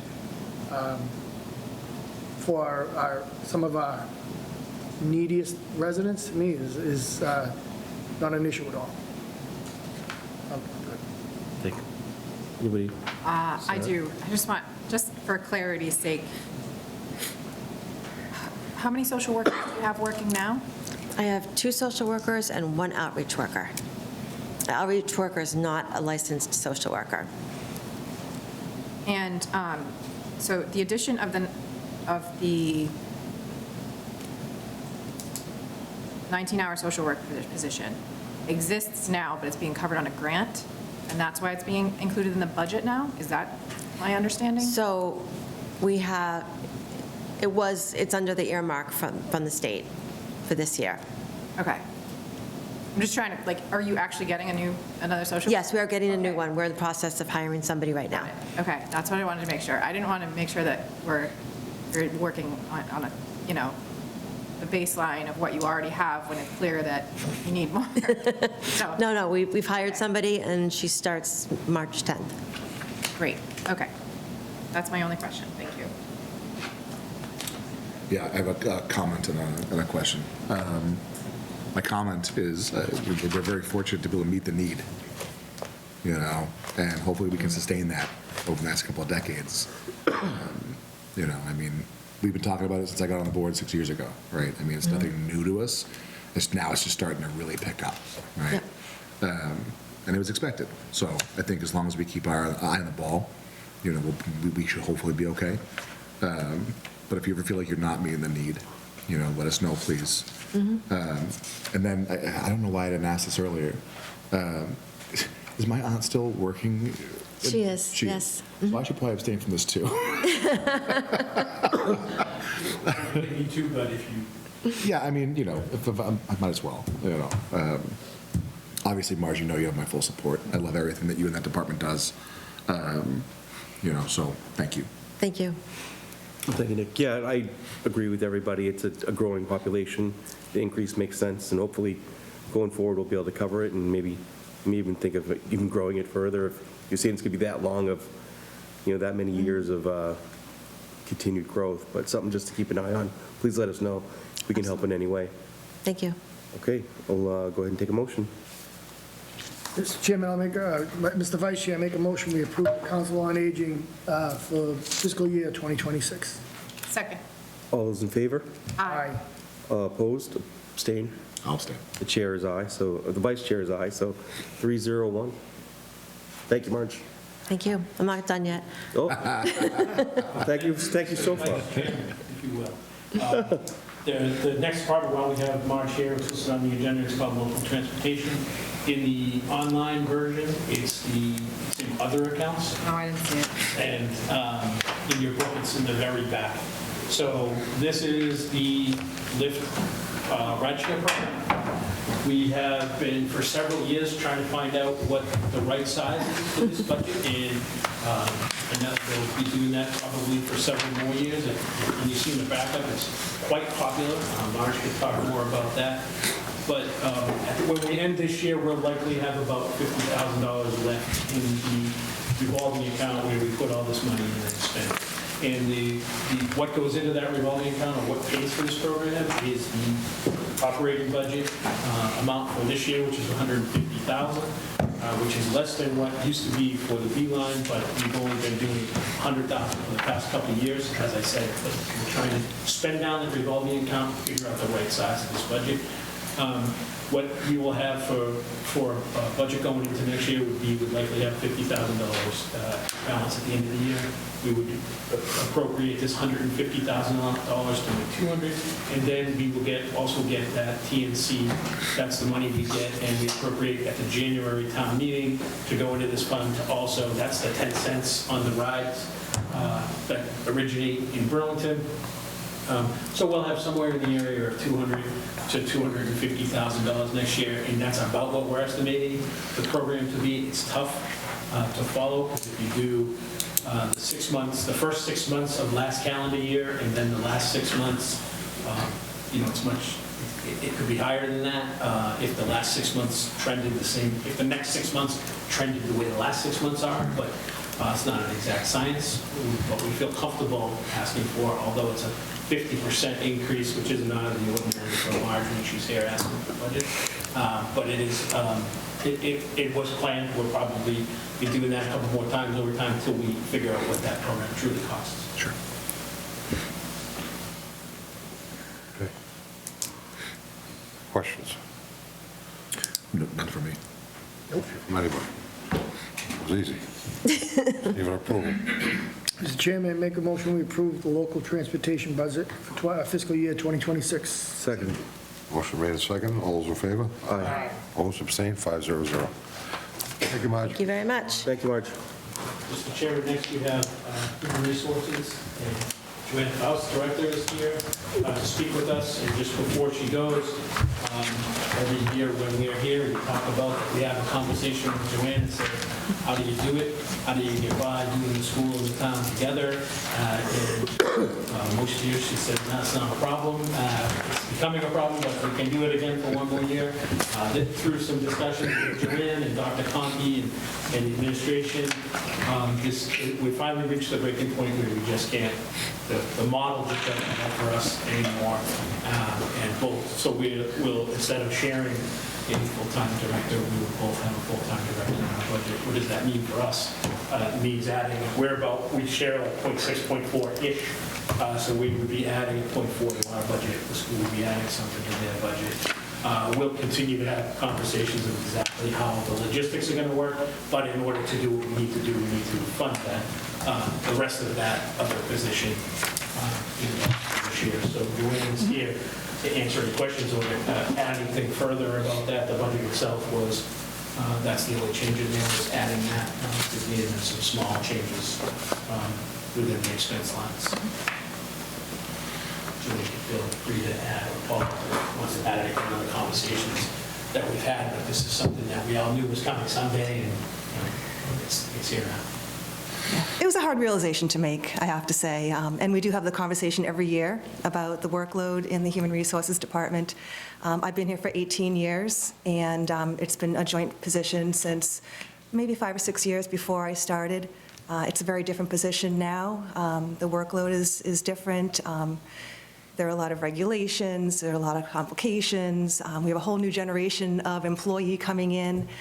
So there's a lot that goes into the role that's new and different from when I started. And when I started, it was more town-driven, I have to say. The school department had a lot of the HR function handled in different offices, which was great and handled very well. And that's why when we talk every year, I say I've got great people that do a lot of the work and help out, and that's what I refer to.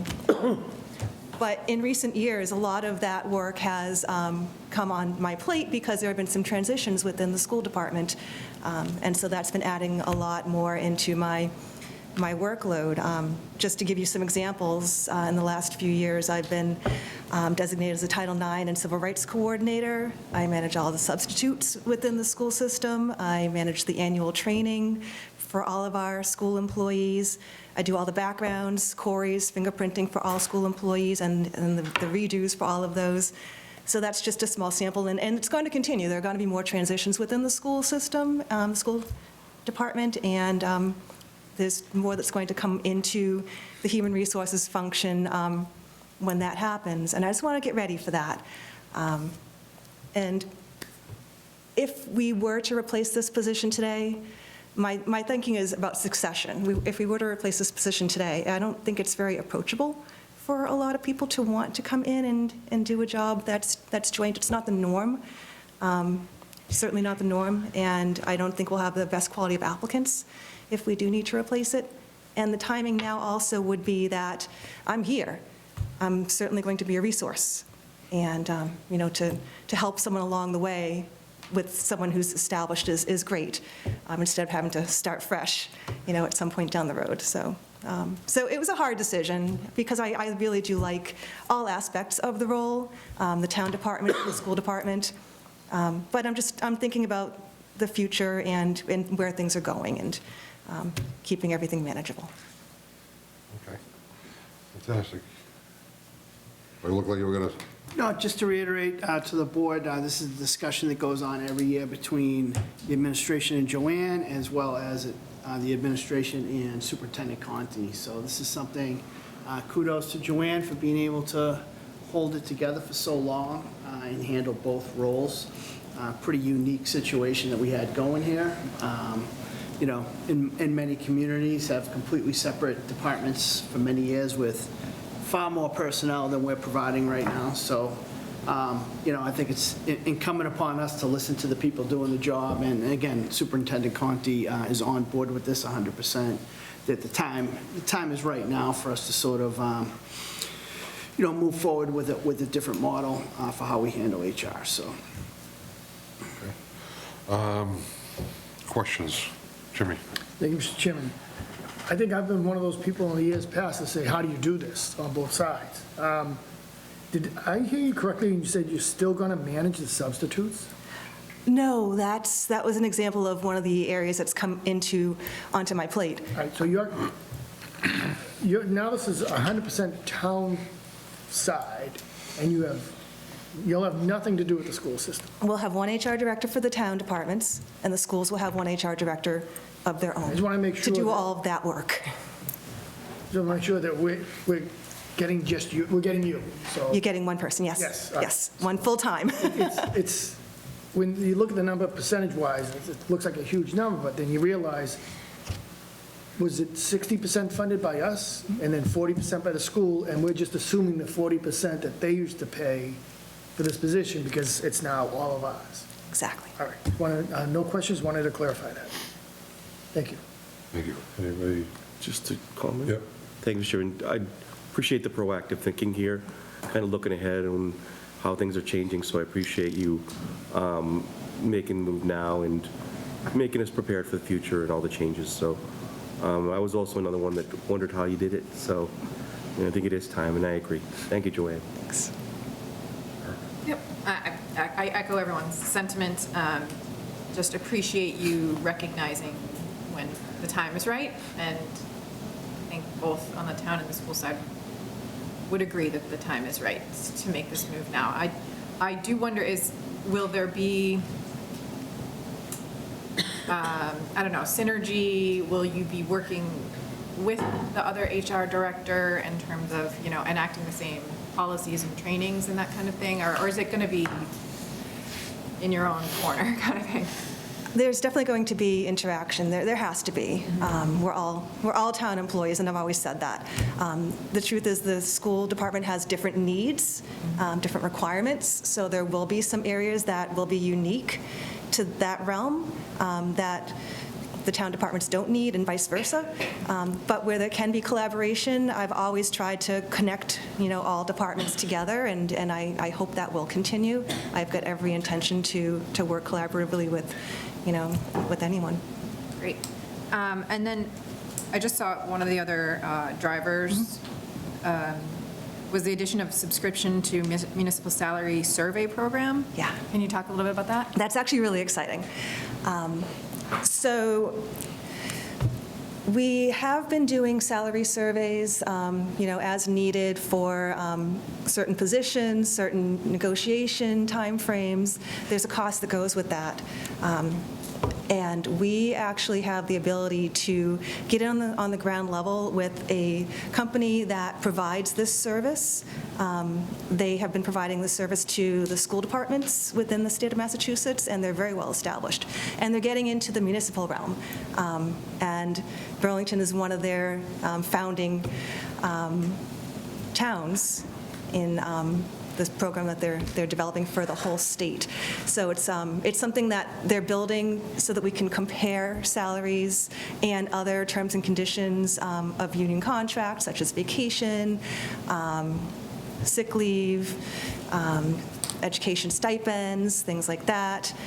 They're going really in-depth with police and fire, which that's a luxury. Those surveys cost a lot. And so we will have the opportunity to be part of that process as they develop the system. The starting rate is very advantageous to us, and they already have our comparable communities built into the system, so we can use it from the very beginning. So it's a good opportunity, because every few years we do have the need to spend some money, and the money that we spend is far above what the cost of this new system is going to be. That's good And to know. it's going to be very powerful. If I could just add something to that, the tool is very exciting. I got to play with it a few times. The reason that we got the rate with data schools was one of the pioneers, helping them test. They did a ton of work on this for quite a long time. So we were able to be considered one of the first 14 in or something like that, which is great. But the key to it is that the data is real time. It's constantly updated. So it's not, like Joanne just mentioned, every 3 years we got to go out and spend some money, put in a ton of work to get some real data. This is there at our fingertips, whatever we need, not just after we go and pay for it. So it's very exciting. Okay, interesting. That's all. I don't have any other questions. Thank you. Thank you, Mr. Chairman. I echo the sentiments of my fellow board members. I was definitely one of the people over the last few years. I'm like, are you sure? Are you sure? Because, like you said, needs change. Things change and circumstances change, and we want to make sure that each of our departments are as well supported as they can be, so that you guys are doing the work that you can be focused on doing, right? And not having to worry about being understaffed or being under-supported or under-resourced. I would be curious, it doesn't be now, but I would be curious to talk further about the consideration of leaving this role in your department and not having it outside of your department. It makes sense to have one unified HR for the town of Burlington, where somebody would work with the schools and then, you would continue your work with the town, right? I think that there's, in my mind, too much logistical coordination effort that then has to happen if you are both separate, whereas if everything was housed in one department, all that coordination is happening more organically. So that's just my 2 cents on the thought. I think it's a great idea that we move forward regardless, but something to discuss perhaps a different time. So that's all, Mr. Chairman. Thank you. Thank you. Well, I agree with everybody. Thank you so much for everything. It's a hell of a run. It really is. It's great to have you there. So at that point, I'll just need a motion to approve this. Yeah, Mr. Chairman, I'll make a motion that we approve the Human Resources budget as presented. Second. Motion made and seconded. All those in favor? Aye. Abstained, opposed? 5-0-0. Thank you. Thank you, Joanne. Thank you, Joanne. Joanne. Mr. Chairman, as we wait for the IT department with Joe and Jose here, I'll just give you a quick overview.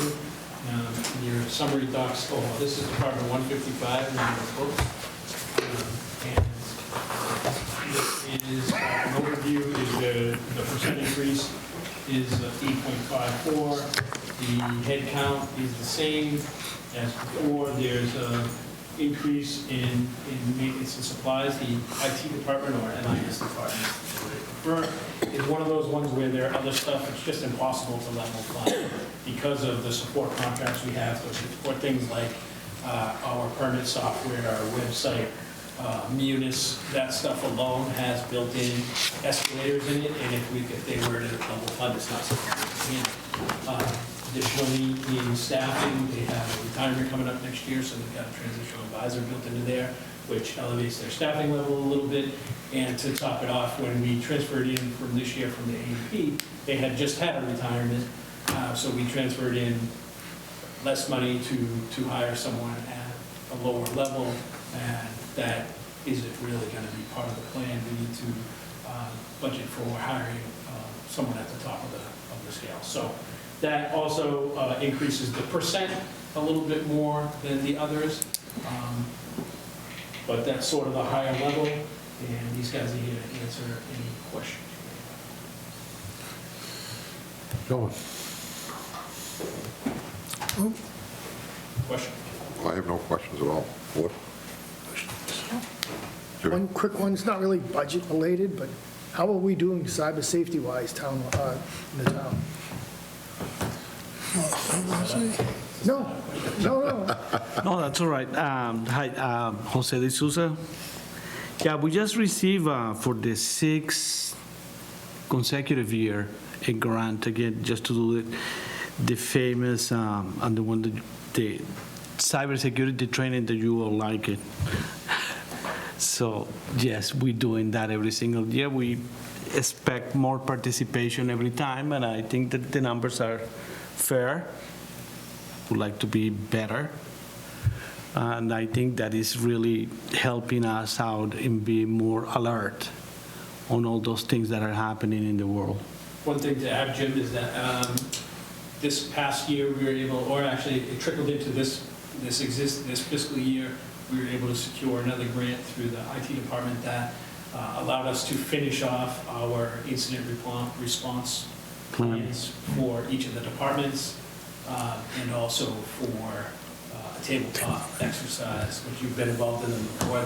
They're excellent. We had one a couple of years ago. It was fantastic. So we're able to contract with the company to continue to do that. But I'm glad you pointed it out, because that's what we're going to be talking about when we're here next year, that we have another percent increase and potentially another FTE as we continue to move down that direction. Our existing department's not going to be here forever, so we sort of need to plan for the future and with a focus on cybersecurity. Well, that was why I was asking, because I know not so much this year, but in the future, this is just going to be a pain in everybody's butt, is the cybersecurity. I mean, constant attacks, new scams every day. So I just see this growing more and more. One quick question. How are we doing as far as employees and those who use the town system doing as far as not clicking on the wrong thing? Are we getting better? Yeah, I would say yes. All right. We're not going to be perfect. Right. We could all do it, no matter how many times we train for that, we can still be clicking on it. All right, yeah, I'm still waiting for Publishers Clearinghouse to show up with my $1 million, but, no, I want to make sure we're heading in the right direction, that's all. And Jim, I'm glad you pointed out being a pain in the butt about the cybersecurity, because not only these guys a major pain in the butt about it, but we also have the ISAC doing a lot of great work with it and constantly trying to keep it in the forefront, not only for policies and procedures, but also for moving up the department and what that looks like in the future. Thank you. All set, Mr. Chairman. Thank you. Rick? Thank you, Mr. Chairman. Yeah, guys, as always, I can't thank you enough for the level of effort that you put into, your jobs, and the additional level of effort you put into making sure that schools are protected, that, you're making time for the cybersecurity committee, and really keeping that all at the forefront of your mind. I really do appreciate it. I will take a minute to gripe to you and just say that as one of probably a handful of folks who has to do all of my cybersecurity training through my day job, you guys maybe take one more test. I swear to God. I need an exemption. I was so happy when I could test out of the quizzes. I was like, oh, thank God, right? Because if I had to sit through twice of this, my head's gonna fall off my shoulders. But that being said, it doesn't hurt to have additional awareness and training. You know, because we're all susceptible to it. You know, you're off that one day, you know, or, you know, you see that one email and you're like, yeah, no, I can reply that real quick. And next thing you know, you're caught up in a phishing scam. So thank you guys. Who's retiring? Did I miss that? It's in the back. Oh, all right. I didn't look too deep in that one. All right. It's fine. No further questions, Mr. Chairman. Mike? No questions, Mr. Chairman. Sarah? No questions. Okay. Nothing, so Mr. Chairman, I'll make a motion then that we approve the management information systems budget as presented. Second. motion made and seconded. All those in favor? Aye. Same. Thanks, guys. Thank you. Thank you very much. Thank you. Have a good night. Thanks, John. Mr. Chairman, the next one on the agenda, we're going to skip for now. It also has these guys, but we'll have them back. Well, I'm going to ask you a question before we go any further. The only one left in the room is the conservation. You want to just go right down to that? Yes, Or she's next right after that. Oh, we got capital improvement in town and county, right? That's what I was going to tell you. Okay, all right. My bad. Go ahead. You guys on the same page, didn't even know it. Yep. Yeah, so I was just saying, we'll do capital improvements, we'll have these guys back. That has to do with the 5-year lease that we approved at January town meeting in order to go 5 years. This will be the actual plan. You can hear something about the specifics and the dollar amounts of that 5 years. Next, we'd like to bring up Eileen, Conservation Director. For, I believe, your first budget meeting with us. Yes, it is. So I'll just give a quick overview that the budget submitted was a decrease of about 4%. The driver in that was with John retiring last year. After the budget was set, we didn't really program in turnover savings. So we've been able to get the benefit of that this year. So there's no request for any staff changes, and all the expenses were done. So Eileen is here for any questions in your first time. Okay. Only easy ones, please. Go ahead. What's your... Oh, well, I think You did the whole explained it thing? all. I don't know if you wanted to add anything or... Ours is a pretty small and pretty simple budget. It's primarily led by salaries. We have a little bit in, as you can see, in land management and stream cleaning, those are largely expenses. John, fairly recently, when he did the last budget, he moved all the stream cleaning, what we pay for interns into part-time. So largely what you're seeing now is salaries, makes up a lot of our budget. We do have a couple of capital requests that's going in the budget, but that's not, I think, what we're talking about tonight. Okay. Mr. Chairman. Yes, go ahead. Just want to point out, Eileen, for your first budget being down 4%, we're going to expect this every year you're now. I hope you know you're setting the bar pretty high for yourself. Thank you. Thank you, Mr. Chairman. All right. Anybody else? Questions? Quick comment. Yeah. If we hear a complaint from someone, a builder or someone doing something with their property, to me, that's an indicator you're doing a great job. So if they complain to us, I think you're doing a great job. Well, in that case, I hope you're getting a lot of complaints. I just had one question, Eileen. Thank you for coming in. I know John's working as a consultant? Consultant, yep. Is that under the part-time salaries? I think that is JD, I think that's actually coming out of full-time, isn't it? No, I think it's the... You are correct. Conservation assistant? Yeah. Okay. And was that in the budget last year as well? No, because it wouldn't have been... That was in the 2020, the budget in the year that I've been. Okay, yeah, no. So yes, Okay. that's the 2025 budget, yes. Okay, Yep. thank you. That's all. That's it? It's good to be. Okay. I have nothing, so Mr. Chairman, I'll make a motion to approve the conservation budget for 2026. Second. motion made and seconded. All those in favor? Aye. Same, so 500. Thank you, Eileen. Thank you all. Thank you. Thank you, Eileen. Mr. Chairman, Mr. Chairman, our town accountant was out sick today, so I don't know if we want to reschedule her or if we want to just review the budget. It's pretty simple as presented. It changes none of the staffing, moves everybody up on their steps on the scale, and doesn't change the so we can do whatever the board wishes. We can have Jim come back and talk to you, or happy to answer questions. Let me ask quickly, is there any questions for this? Do we need to have it come back in, or we just going to approve it? Is there any major questions? Nothing's Good really to go changed? tonight. So, I will be abstaining from this discussion and vote. all right, so why don't we just go ahead and give me a vote on this? Mr. Chairman, make a motion we approve the town accountant budget as presented for the 2026 fiscal year. Second. Motion made second. All those in favor? Aye. Aye. Opposed? Abstained? Aye. 501. 401. 401. One of these days I'm going to get it straight. Then that we're a minute ahead of schedule. Say what? That's because you had two that you What passed. did you say? We're a minute ahead of schedule. 7:50, 7:49. That's the way I run meetings. We are cooking with gas, baby. So, Who's running this meeting? who's running this meeting? You should be. Soon. All right. It was those few minutes you were out. What do we got next? Informational system? What? Security Advisory Committee, right? Thank you, Mr. Chairman. At one of our recent town meetings, the ISAC committee submitted some changes to their bylaw that created the committee, and one of the facets that they added in was a non-voting member, to allow, they've had a lot of interested people in being on the committee, but not enough voting spots.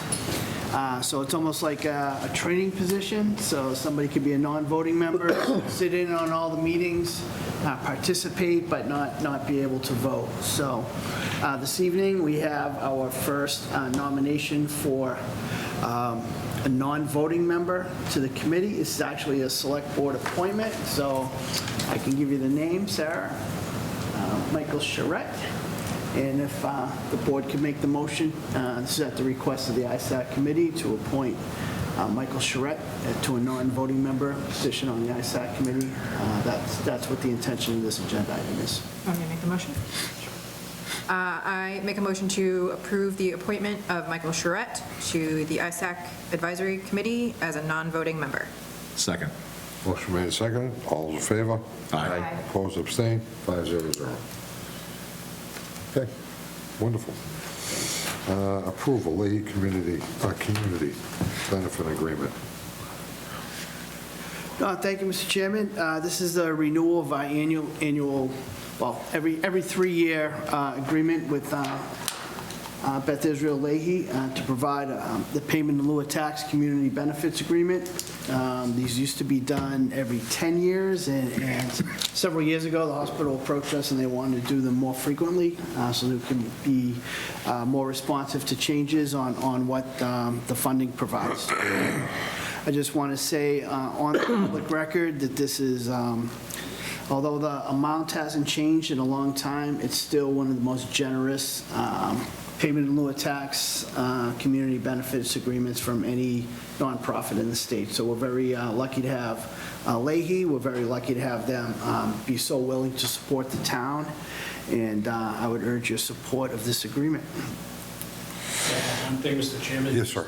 In the agreement, the amount also includes a separate amount that they will continue to give annually on top of the payment in lieu of taxes, so nothing has decreased. And having a great partner like Leahy and being able to work collaboratively with them so that these community benefits can count towards their reporting requirements has been great. So. Fantastic. Yeah, I'll tell you what, I read this over the weekend. I think it's incredible. I really do. I mean, it's in lieu of taxes, but it's still a great donation coming back to our town. Any comments from the board? Would anybody like to speak on it or say anything about it? Yeah, I mean, I'd like to make a comment. You know, we are very fortunate to have Leahy, not just because of this, right, but, you know, to have a level 1 trauma center here in Burlington, to have, you know, healthcare, which everyone needs, you know, here in town, right? You know, to be able to say that at one of the most crucial highway junctures, you know, in a good, you know, clip, geographically speaking, right, here is Leahy, right? Here is where you can come for regional care. I think a number of members of this board, past and present, myself included, have all benefited from, having Leahy as close as they are, in moments of need. So, I think that Leahy, is absolutely a fantastic community partner. Very much appreciate, their level of engagement beyond just this program, and look forward to that continued relationship. Thank you, Mr. Chairman. Yes, James. Real quickly, Mr. Chairman, just to follow up with what Nick said, Burlington is better because of Leahy. We're just very, very, very fortunate and lucky to have him here, and the amount of residents that work there, the care that people get. They're just a great neighbor. That's all I wanted to say. Thank you. Anybody else? Well, I'll just say this. Did you go through this over the weekend and read this? The amount of money that they're going to donate to different organizations, different programs in town is absolutely outstanding for us. So it needs an approval. I don't see why we would say no. Yeah, Mr. Chairman, I'd like to make a motion that we accept the Leahy Community Benefits Agreement as presented. Second. Motion made and seconded. All those in favor? Aye. Aye. Abstained, opposed, 500. I just wish they were here to thank them. That's what I wish. But it is what it is. Approval, government review. Mr. Sagarino. Thank you, Mr. Chairman. At our last meeting, we provided a draft mission statement that was worked on separately by Nick and Sarah.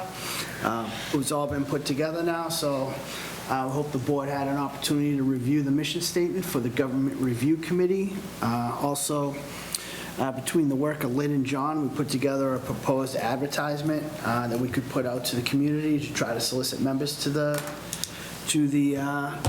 newly formed committee in the future. So we're looking for the board's input on both of these documents and hopefully a vote. If not, if there's changes to be made, we can certainly bring it back for a final vote at our next meeting as well. So looking for feedback from the board on these two. Okay, so it was Sarah and Nick that put this together. I'll start with you, Nick. Thank you, Mr. Chairman. Again, this was just an amalgamation of what I felt were some of the better pieces of the examples that were presented. It seemed as though a fair number of things were fairly standard as we engage with a committee of this sort. So what we have before us is, the closest, I think, permutation of that. I don't know if this body wants to set a number of members tonight, or if we could move forward with approving the charge and kind of work out the details if people so choose. And Paul, maybe that's a question for you. I will say I really liked the advertisement.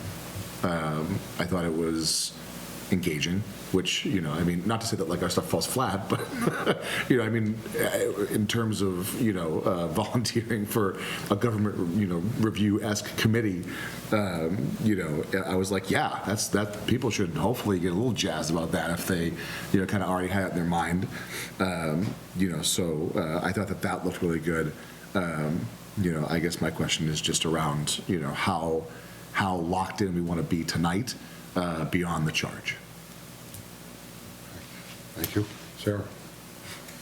I don't feel comfortable voting on the charge or the mission tonight, and this is maybe my lack of preparation to vote on this. I feel like there was some discussion on whether, because the charge talks about creating a charter? And is that specifically what we want to do? Or is it exploring the potential of creating a charter? Because the charge says to create a charter. And if the committee, after all its research and discussion, decides that a charter is not necessary for whatever reason, well, that's in their charge, their mission, so they have to. So I don't know. I feel like I need to think about this a little bit more. I think the advertisement is great. I have a few little tweaks on language, but that's obvious. One thing I did want to discuss is if we want to put in the advertisement anything about the option for virtual, or does that go back to, we can't do that because we don't know if that's an option? I think we'll always have an option for hybrid. Hybrid, We may okay. not have an option for all. Because I think that's a question in people's mind for a lot of people in town who travel for work or, you know, have trouble finding childcare or anything like that, just to put that in somewhere where, maybe where it says are available for 2 meetings a month for 12 to 18 months. Maybe we can put something about that in there. And, yeah, I don't know if you, my tweaks are minor, but if we vote on this, am I not allowed to make those tweaks? We can wait till March 10th. Okay. In all honesty, I think, just to address your previous question, I think when we talked to the Collins Center, one of the things that we asked for possibly as a finished product would be, what would be a model charter that they see for this community? Not necessarily whether it needs to be implemented all at once. I think that, you know, at least my feeling was that radical changes would probably not happen overnight, and it may be something we may need to work at over time. And if we're going to go through this extensive process, to at least have maybe a guiding document to sort of work towards in the future, as opposed to say, hey, we're flipping the whole town upside down now, and here's the new charter. Right. But at least have something to work towards so that we don't have any unanswered questions about sort of what should it maybe look like in the future, based upon what they see as best practice of local governments. Okay. I don't have any questions. Thank you guys for your work on the ad.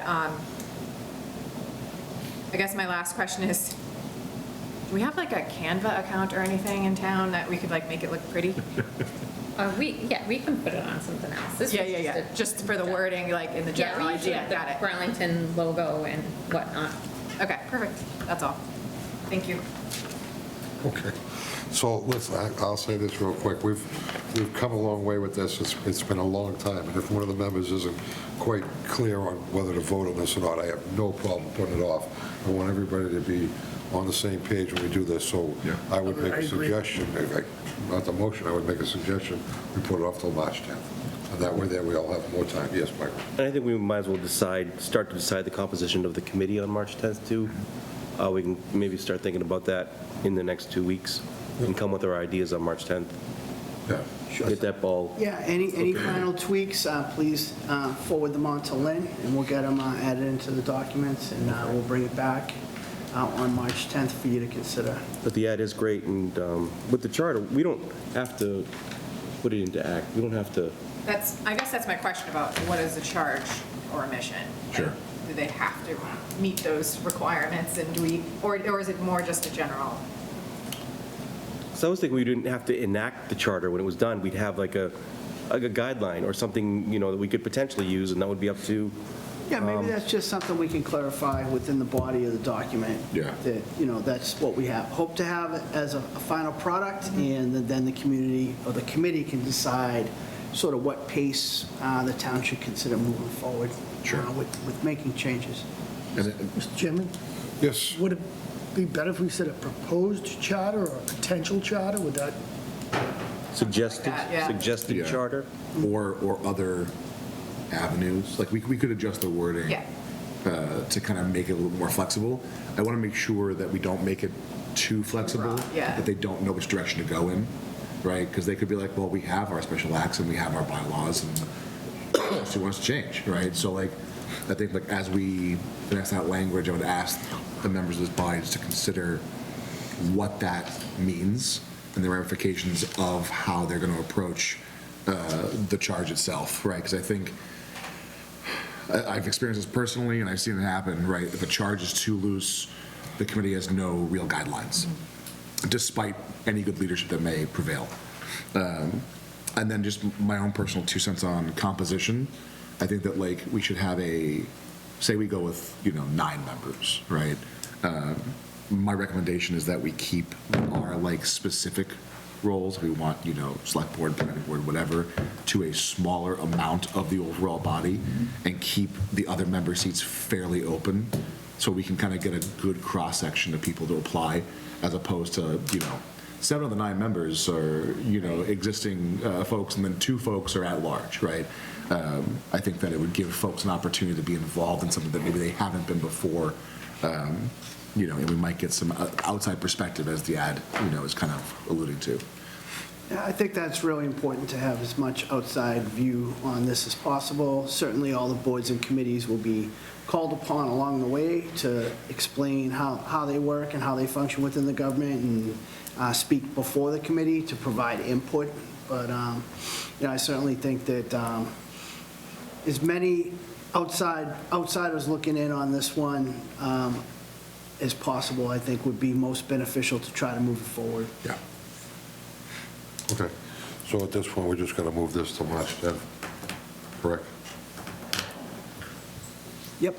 Okay. And like I say, any board members have any final suggestions, please email them over to Lynn, and we'll get them updated in there. Nick, did you want to take a crack on clarifying the suggested? Yeah, I can put some words on there and then send it over. Okay. 43, update. Town administrator position. Well, thank you, Mr. Chairman. As the board knows, I let you know last week that I would be moving on from my position as town administrator. It's been a very blessed 20 years working here. Made many great friends and have many great colleagues, and I hope we don't have to go into it too deep tonight. I just wanted to make sure that, we had a more public announcement, and I know we made a press release last week and everything, but I know we just wanted to do it here at a board meeting, and like I say, I've a lot of time to talk about, my experience here. I'll be here till the beginning of May, so we have plenty of time to sort of talk through things, but I just felt it would be a good time to make a more public announcement at our meeting about this, and we'll take it from there. We can start talking about replacement succession plan for the position, so.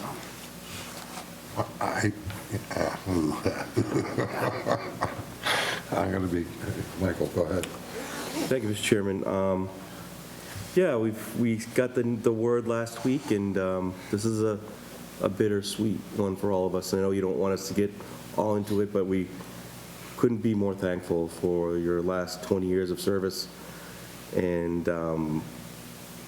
Burlington's a better place because you came here and worked here 20 years ago, and the last 6 years as our town administrator, and got us through COVID, and your work has been impeccable.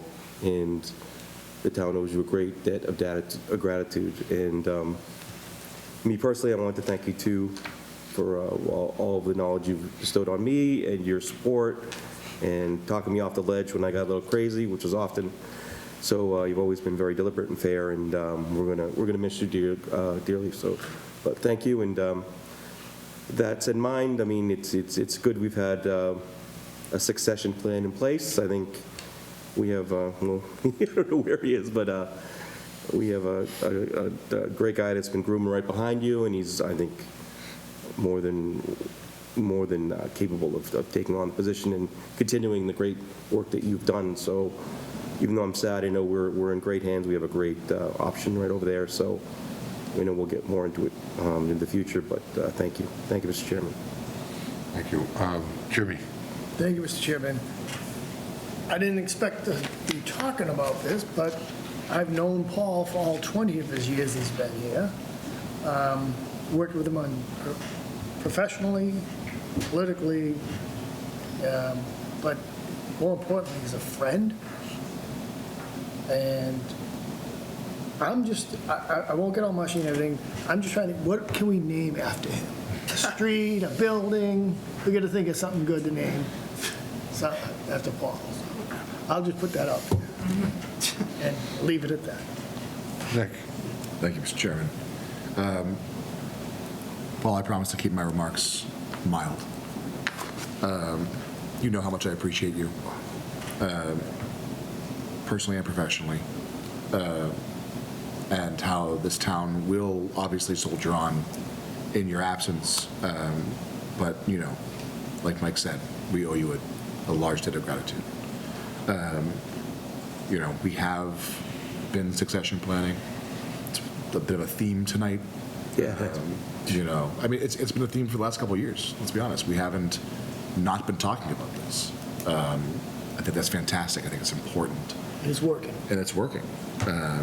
You know, and it's a testament to the people that we bring in, the people that stay, commit themselves and their experience, you know, to the next, you know, and I won't say in line, but, you know, to their department, you know, and ensuring that we have stability, which is something a municipality greatly needs.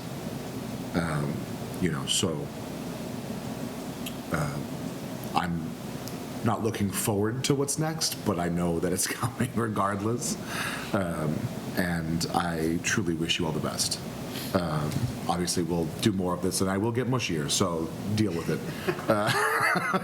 But until then, you know, I have nothing further. Thank you, Mr. Chairman. Thank you. Sarah?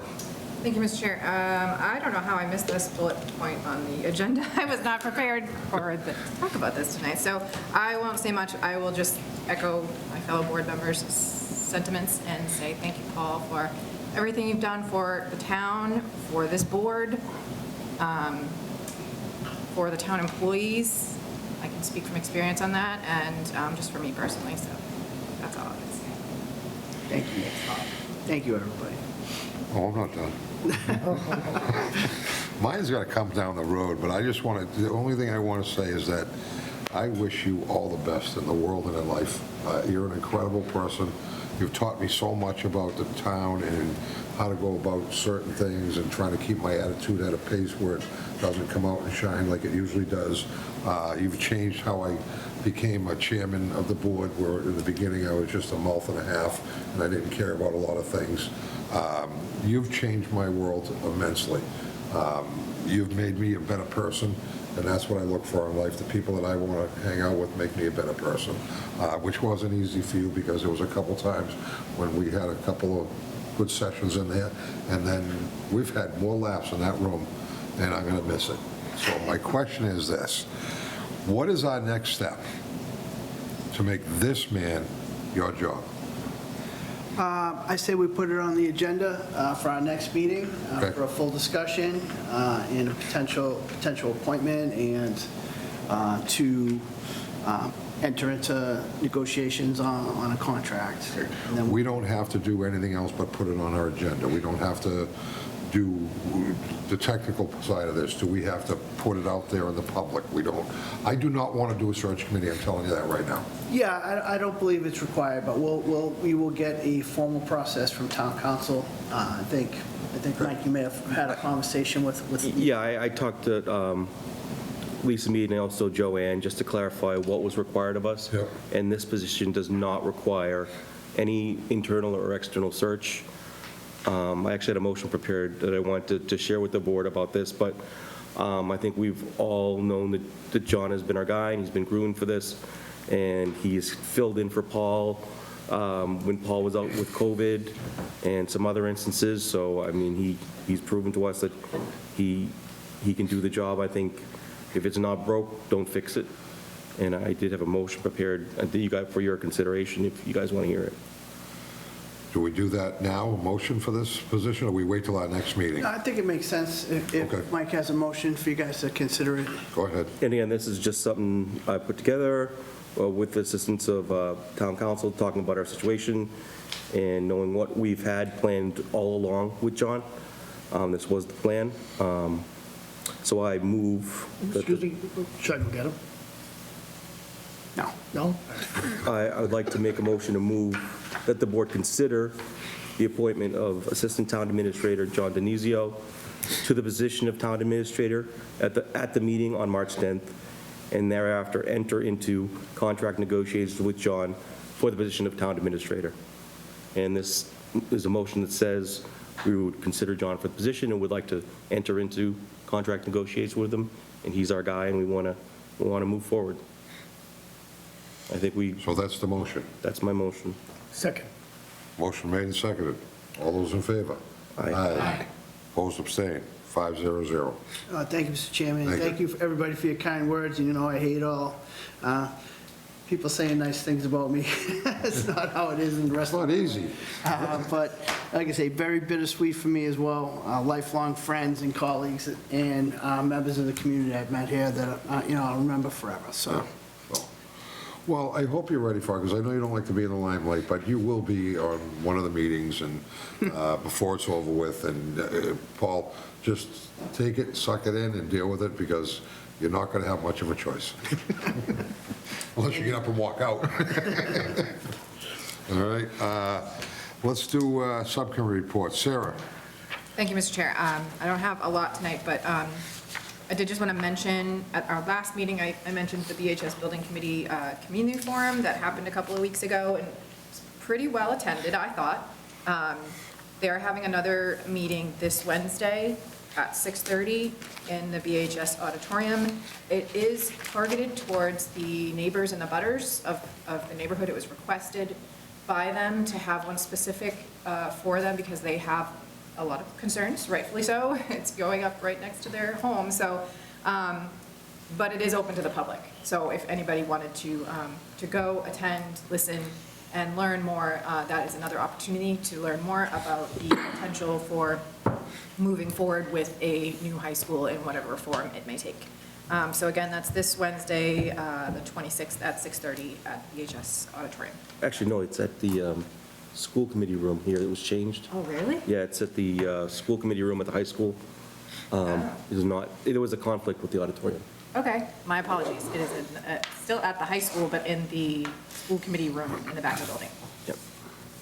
Okay. That's all. Yep. Very good. Mike? Thank you, Mr. Chairman. Just a quick update for the police station building committee. We're starting to ramp up again. This Thursday, we have a walkthrough plan for the Vine Brook Water Treatment Plant, so the building committee can take a look at the temporary space that we're going to be making for the police force during construction.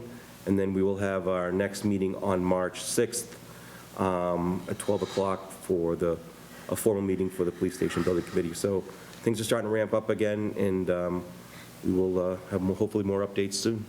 Thank you, Mr. Chairman. Nick? Thank you, Mr. Chairman. Yeah, a lot of stuff's going on now, right? Town meeting approved the electronic message board, which I know that we're working to hopefully have installed the back half of the year, which, is, I know it takes time, but, I was driving to the people helping people wine tasting the other day. The banner was like off one of the corners and like crunkled on itself, and I was like, oh, that's good. That's real safe. And then someone had gone out and fixed it the time we drove back, which was great, obviously, because we don't want any hazards on that corner. But I think it just stands as a testament to why we, began this discussion several years ago, and why, we, asked town meeting to, support that. Speaking of, I know several of us attended the People Helping People wine tasting yesterday. It was a fantastic turnout. The Escadrille was packed. Like Mike said, wall-to-wall people, and people aren't just buying the tickets and coming and, drinking wine and talking to people. They're bidding on these auction items, and they were going. It was great to see, because all of those dollars go and support, people helping people. And I know Julie Lewis spent some time, talking about how, with the uncertainty of federal funding and the way the Boston Greater Food Bank works, that every dollar really is going to matter this year going forward.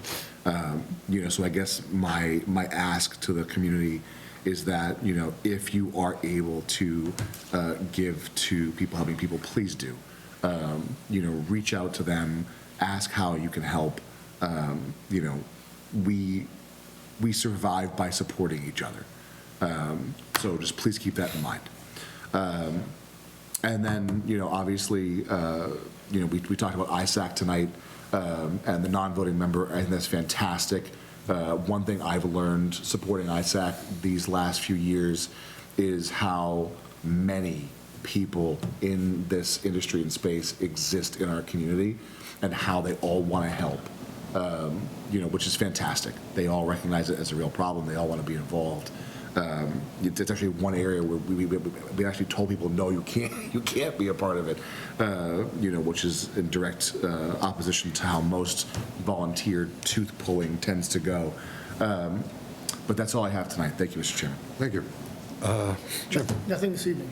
Nothing this evening.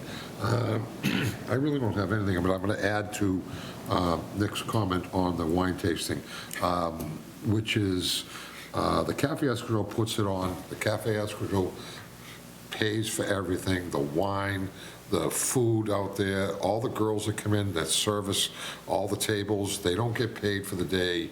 It's 100% donation from Bob Murray and the Cafe Escudero. Yeah. So when people around town say to you, well, what does this one do? What does that one do? Please keep that in mind. That's why we support local businesses, because guys like him turn around and do things like this for our town. So I just want to make that clear to everybody that happened yesterday, and that is incredible for the amount of time, effort, and money that everybody at the Cafe Escudero put into that yesterday. So that's all I'm going to bring up. At that, I will say, Mr. Town Administrator, do you have a scenario tonight for us? I just wanted to add one thing to Mike's discussion topic about the police station Vinebrook. We post that as a select board meeting as well, so if any of you guys want to join us, we don't have to, by all means, join us and take a tour of the building and maybe try to visualize really what we may be able to use it for in the future, once it's no longer a temporary police station. So 12 noon on Thursday.